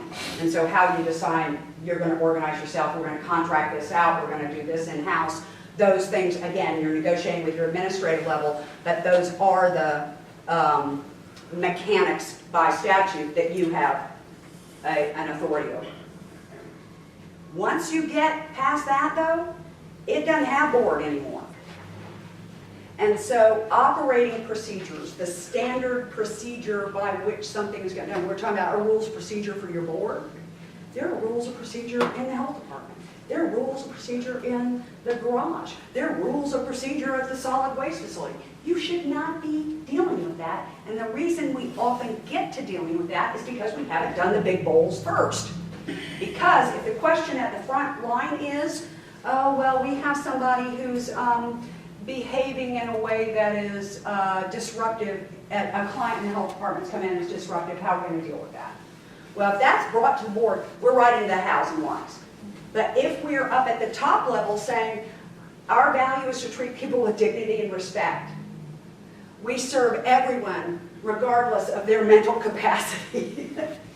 We are, going to be responsive in a way that allows us to apply resources within our legal framework to assure those people get to the right places in the right way, triaging them or whatever it is. What those things you're saying at the top level will allow those frontline staff, if you've done your job well at the top, they know what their parameters are on the front line because you've been clear at the top. But if you haven't said, we treat everybody with dignity and respect, and we're going to assure that we do the best that we can to provide quality service to everyone regardless of their mental capacity, they are going to be down there wondering, do we need to put ourselves out for this person or not? And that's where it falls apart, at the local, frontline, direct service level, is where it all falls apart if you guys have not been really clear at the top about what you are here as an organization to do and be. And a lot of the conflicts I find I'm called in on are exactly the result of what we just worked through. It's the failure at the top, and so there's a lot of disgruntlement down here and a lot of people operating in ways that the board doesn't really like, but they haven't ever stopped to do this conversation. They keep trying to go in and fix this, fix this, fix this, fix this, and if they never talk about the top issues, they never get out of the hole of going to try to fix the bottom. It's just a bad one. Does that framework make sense to you all? And it's a great illustrative thing to have in your mind. Yeah. I sometimes don't even give people this at first. I actually make them draw concentric circles and talk about them in that way. But I think you guys are sophisticated enough you can understand the imagery of the nesting bowls. So that, as a framework, I think is a helpful thing to do. What I do when I'm working with managers or other staff members is I often ask them, give me an example of something that feels like an elected official, or even as you as elected members, where do you feel like you sometimes are down in the weeds? give me an illustration of a time where you feel like you've gotten in the weeds, and let me play with you how to move it back up out to the bigger bowl.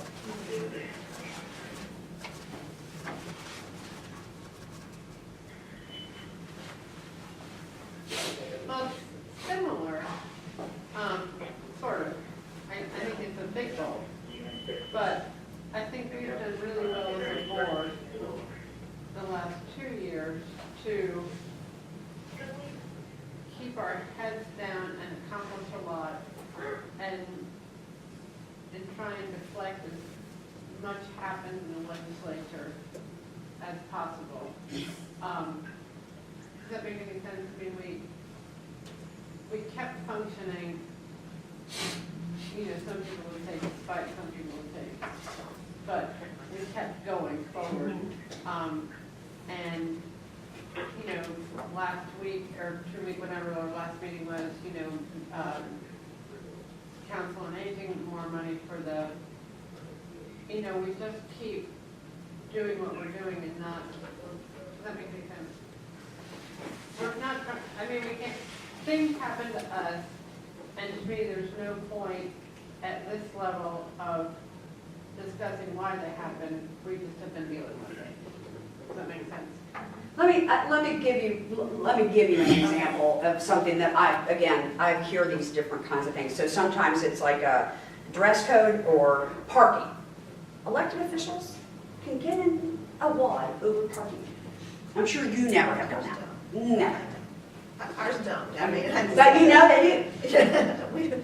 Do you know that? No, ours haven't. And so the question really is around what, again, is when we think about how we want to serve our clientele, if we reserve the front line of all the parking places for the elected officials who are here on an infrequent basis, but the things closest to the building are all marked off. For me, the question becomes, again, back to that strategic, what are we saying we value when we do that? You know, I don't want to have to walk very far. Well, I understand that for you, but what about that person who may be a single mother with 3 kids trying to get in for an appointment, and we're having that person try to get, you know, 3 kids, baby and a carrier and a toddler across a parking lot when it's snowing and, you know, icy out there? What kind of environment do we want to create for those clients? I mean, I think there's where we often get in and like, I just don't want to have to walk very far. When I come into my meetings, I want to be able to park right here next to the building. Okay. That's a, you know, rule that we could do that. But the question for me is, what is the value that we are communicating when we do that? What kind of message are we sending to our community and our staff when we do that? And is that the one we want to send? I mean, parking may not be the right one to pick, but I want to play with something that might feel more familiar to you. I had somebody, and this is a municipal one, but the board wanted to require the police chief to always wear his uniform. Mandate the chief always wear uniform. You know, what's the issue? So here's one of the things I often ask about. What are you concerned about? Why is that important to you? Well, we want the community to know that they're being protected. We want our law enforcement to be visible in the community. Are there other ways to meet that quality standard? I use an illustration if I'm at a street fair and I see a group of teenagers go sneak around the building and I think they might be up to something. On the street, there usually are 2 kinds of law enforcement folks. The guys that are in their khaki pants with the shirt with the little logo on the chest, and then the guys that are in their full uniform. If I'm not sure what those teenagers are up to, which one of those officers am I more likely to go to check it out? Uniform. Actually, I'm more inclined to go to the guy in a polo shirt. And I'll tell you why. I don't know if they're doing anything or not, right? So as a mom, I'm a little like, You're a mom. I am a mom. home, and I don't automatically assume they're being illegal, Oh, I want the guy in a full dress with 2 guns. scaring the crap out. That's right, in front of that. Yeah, right. But both can achieve the goal, right? So therein lies this, can we achieve the outcome that accommodates both my need to not over enforce, but make sure that kids know that people are paying attention, just checking, versus anytime somebody does something, you're automatically come down with a hard fist, bad, right? There are ways to meet that quality standard that are not going to have a uniform on every person every day, particularly if they're spending the day in the office. So I think that those levels, if you find yourself or a staff, if you feel like the board's getting down there, for me, always the opening question is, can you help me understand what you're worried about, what you're concerned about? And if you can get at what the worry or the concern is, that will usually lead you back up to the bigger goals, almost every time, okay? So that's the technique through it, all right? One last Goes tool. back to Go the ahead. ABC. You call and say ABC, it's like, I need something out of this little bowl, but really what you want is something that's a lot different. That's right. So it kind of fits That's that way. right, exactly. Like, help me understand what's the strategic priority you're trying to meet, what is it in terms of our clientele or quality that's important that we address, you know, is this about how we're thinking differently about how we can best use our resources to be efficient and effective? Are there some other people who might provide these services better? You know, all those kinds of really legitimate things for you all to be asking and thinking about, and it's what your professional staff will be so much more, and this is where, back to the kind of business efficiency thing, I really think we make a lot of inefficient things happen because we go down in those weeds. And it's kind of like you were saying, you know, we have to how much time it takes to undo, you know, one conversation can sometimes be, you know, really disproportionate to what the issue was at the beginning.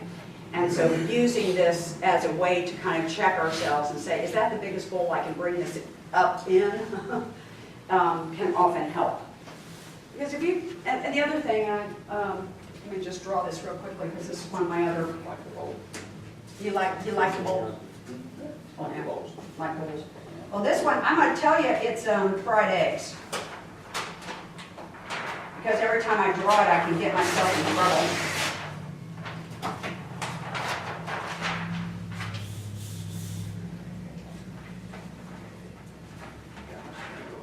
This goes along with those levels of decision making. Oh, yeah. Have I done this for you before? These are fried eggs. Fried eggs. Oh, yeah. I would say that. An owl. Bagels. When we think about our role in policymaking, I'm going to tell you something that's counterintuitive, but is incredibly powerful. When we go out and say, here's what you must do, yes to this little thing, and no to all this, we are really limiting the options for creative decision making. So if I am trying to say, here's how I want you to do your job, Mandy, and here are all the guidelines you need to follow, then if somebody comes in who doesn't meet the guideline, she's stuck. It's much more powerful for leadership, governing boards, and senior management to reverse that and say, here's what we don't want, and be really clear. These are the things that you cannot do. These are the things that would be in violation of our values or our principles, and make that very, very explicit so that then their staff have all this flexibility to meet your goal as long as they don't violate this little bit of no. We tend to come out this trying to describe everything that somebody needs to do, and we can never do it. It's not possible.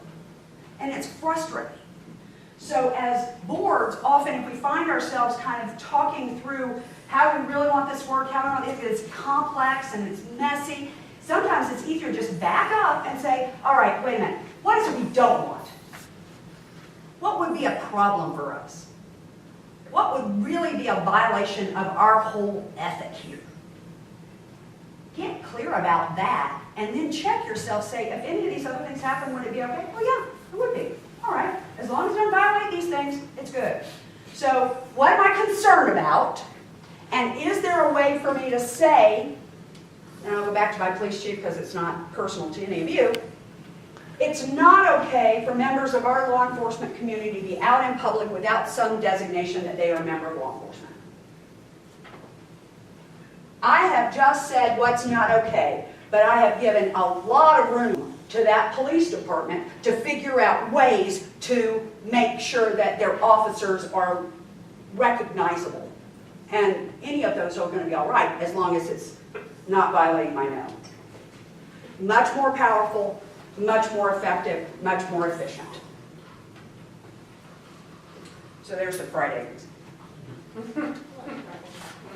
So now you've got bowls and eggs. Now I'm going to give you hats. Last one. So as you go into your work tomorrow, I'm going to suggest to you some things that might be helpful as, and this is a mic one, a way to make, this group does a really good job already, but there are times where you are likely to find it beneficial to be a little more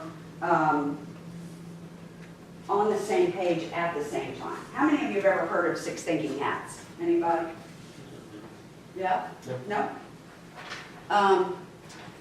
So Edward de Bono is a Rhodes Scholar, MD, PhD psychiatrist who has made his life around thinking about thinking. Hello, Mike. Welcome back. How do we turn the phone off now? So the phone is now in the room. You are here. Glad to have you back. Been listening. All right. So what Edward de Bono began to see was he's worked with Fortune 500 companies. He's helped Nobel Prize winning individuals and groups. Worked with local governments. The city of Yuma, Arizona won an Innovation in Government Award using de Bono's thinking skills. He's got a whole set of these things. This one, I like it. I actually use it with my kids. It's so simple and so sticky. The thing about what he says, though, is the reason we often find ourselves in conflict is that we're wearing different hats at the same time, trying to have a single conversation. And his metaphor is, right now you're wearing the hat of county commissioner. As soon as you walk out of this room and walk into your house, what hat are you wearing? Dad, mom, wife, child, whatever it is, pet owner, right? And we used to joke about coming to Asheville to visit my grandmother, and my mom would notice that my dad was 6'5". The closer we got to the North Carolina line, the more he would get in the position, because he was going home to mama. And it was just this transformation that my mother would see as we got closer to Asheville. Because that was, Daddy was getting younger by the minute. And so we understand how we change hats, right? And we don't behave. He's not the chief of medicine in his mother's house, right? He's not. He's just not, right? We aren't. So if we understand that we do change our thinking, and that that's something we all are facile and able to do, then what de Bono says is let's use that. Let's use the knowledge that we can do that. And if we can name the thinking and be clear that we all understand what it is at the same time, we can, instead of having everybody wearing a different hat at the same time, we can wear the same hat together and become more like a supercomputer. I have used this with my governing board. I have used this with staff groups. I have found this to be one of the most effective teaching tools that I can give a group that then they can go out and use without a lot of extra stuff. So the way that, and there's a little book, it's like about 100 pages, it's really small, it's very simple. The way that this is set up is pretty much as I've got it organized, because it follows good decision-making science. If you want to be good decision makers, you need to start with facts. So the first hat on this list is intended to be white or clear, It is devoid of color, is really what we're getting at. And that's because the facts are what facts are. And there may be facts from a variety of different places. You have to ask, what do we have, what do we not have, how true is what we have? I don't know if any of you, David, I don't think you might have been. Land transfer tax. When that was in the General Assembly, probably more than 5-6 years ago, at least, I think. There was a session, because Jim Blackburn was still at the County Commissioners Association. So at the County Commissioners Conference, they had a session to talk about the land transfer tax. And then I asked to partner with Jim, and actually at the time we had Carl Smith, who was an economist at the School of Government. I asked to partner with them and do the subsequent session where I introduced this method. So their session was saying, here is the law around land transfer tax, and here is the economic data. And Carl did a nice job of showing county commissioners if they went with land transfer, how much that would give, the sales tax, how much that would give, and kind of doing the kind of projections of how much revenue there would be. So that was all very fact-based kind of information. So then we go into the next session, and I have people all over the room in little groups. And I said, let's put on our white hats and let's start, and what facts do we have?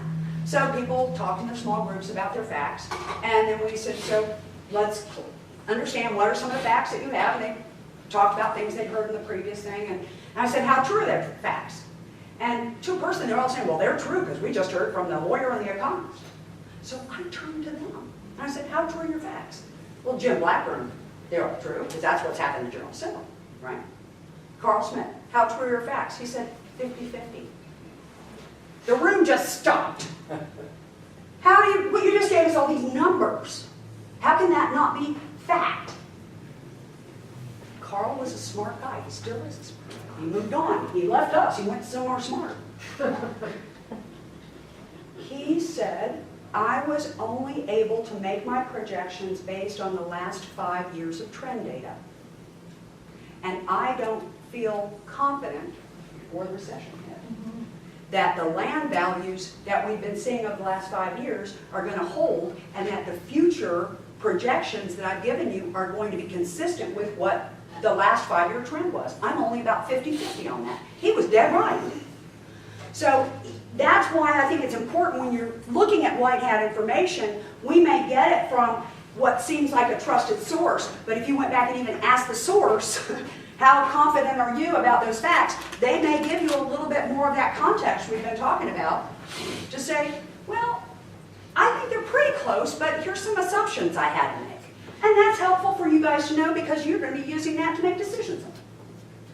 So white hat is really getting clear about what do we really know, how good is the information we have, and together, if we're all thinking with our white hats on, the focus of the conversation is to have the chair or whoever's leading the group just remind people, wait a minute, if you're saying, well, that's not going to work or that's not important, to say, wait a minute, we may get to that in a minute and I'll tell you which hat that is, but right now we're just focusing on generating facts.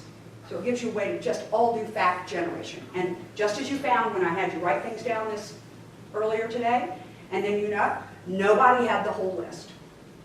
So you'll get more facts on the table if everybody brings their facts at once, okay?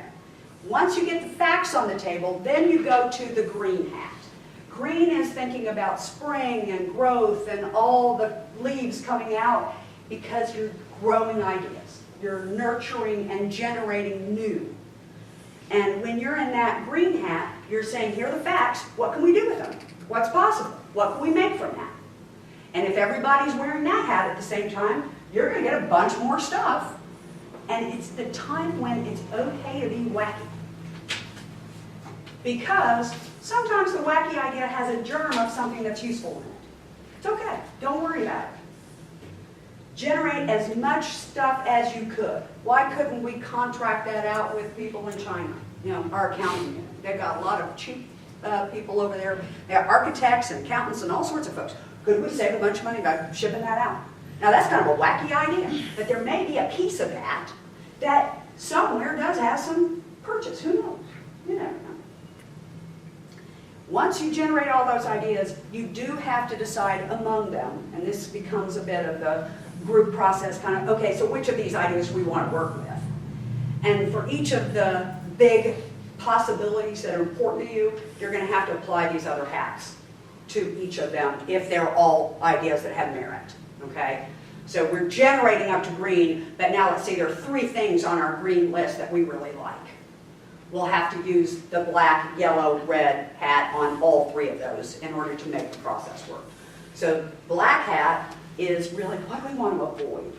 I like to think about black as being kind of the black in the back of a cave.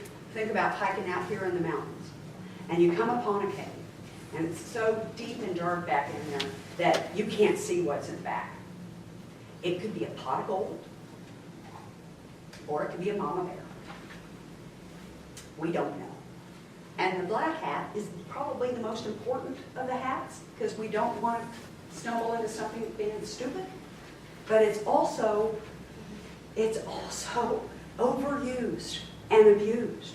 And the one that we often put on so quickly that we chop good ideas off before they've had a chance to get any purchase. When I do this with staff groups, and I actually have them do an activity, I'll take, so what do you want to talk about? Flex time, buy everybody an iPad, I don't care what it is, and I'll have them do this, go through the process. What do you think? White hat, green hat, get a black hat, and they'll do the black hat part, and I said, so are you going to do flex time, or are you going to buy everybody an iPad? No way. All right, so now go back and put on your yellow hat, sunny side up. And everybody talk about what would be the value of this, what would be the benefit, what could go right, how might this help us achieve our goals. And I go back around the room. Now, are you going to do flex time? You go buy, oh yeah, we're going to do flex time and we're going to buy iPads. So that coupling of the black and the yellow hat is critically important, because often when we think of what could go wrong, we stop there. We scare ourselves out of action. And I can't tell you how many staff groups will tell me our meetings end on black hat thinking. We come in there with facts, we think of the possibilities, and then we talk about all the things that could go wrong. It's putting that yellow hat on and forcing the conversation about what could go right, what would be the benefit, that some of those ideas come back out of the being stomped down and actually take on a real value for people. So it's critical, in my view, that if you are leading a management team or anything, anybody can use this, you can use it in any kind of group. Don't stop on black hat, ever. Because it really is such a downer. And it may be an idea that doesn't get purchased, that's fine, but at least give it the opportunity to put what is the value, what could happen. And if it's one of the priorities out of your green bucket, it's likely you didn't talk about it and take it to this level if it didn't have some value for you. And then the last 2 hats are fairly straightforward. The red hat is just a gut check.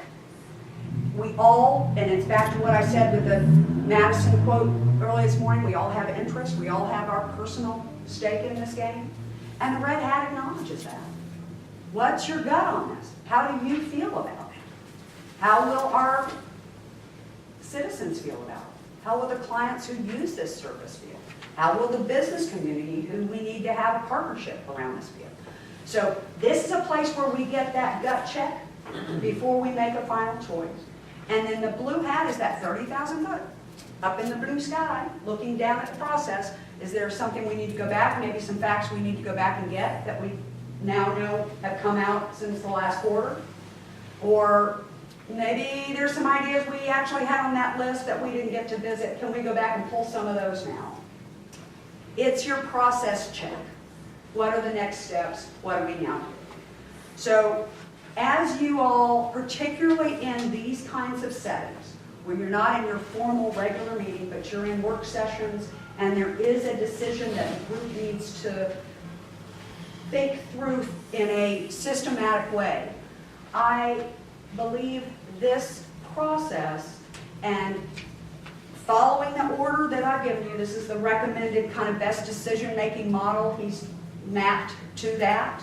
Start with your facts and possibilities, pros and cons. You can look at any decision-making guideline and you'll see exactly these things. The benefit for me is that When we're talking about something and generating ideas, and Mike says, that's not gonna work, I can say, Mike, that's black hat, we're gonna get there in a minute. Can you put your green hat on and join me? It doesn't make him wrong.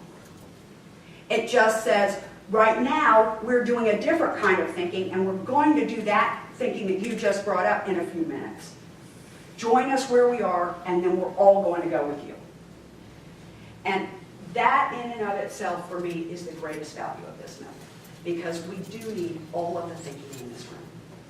We need all of you to be your best facts, options, what could go right, what could go wrong, into each of these conversations, for you to do your jobs that you've been elected to do. It's what your citizens want. The more you make this transparent, the more they learn about the complexity of what you are involved in.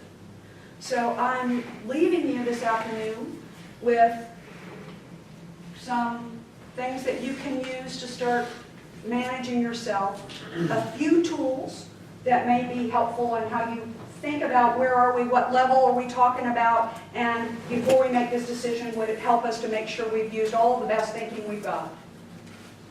But you all have a really great board. You've got wonderful staff.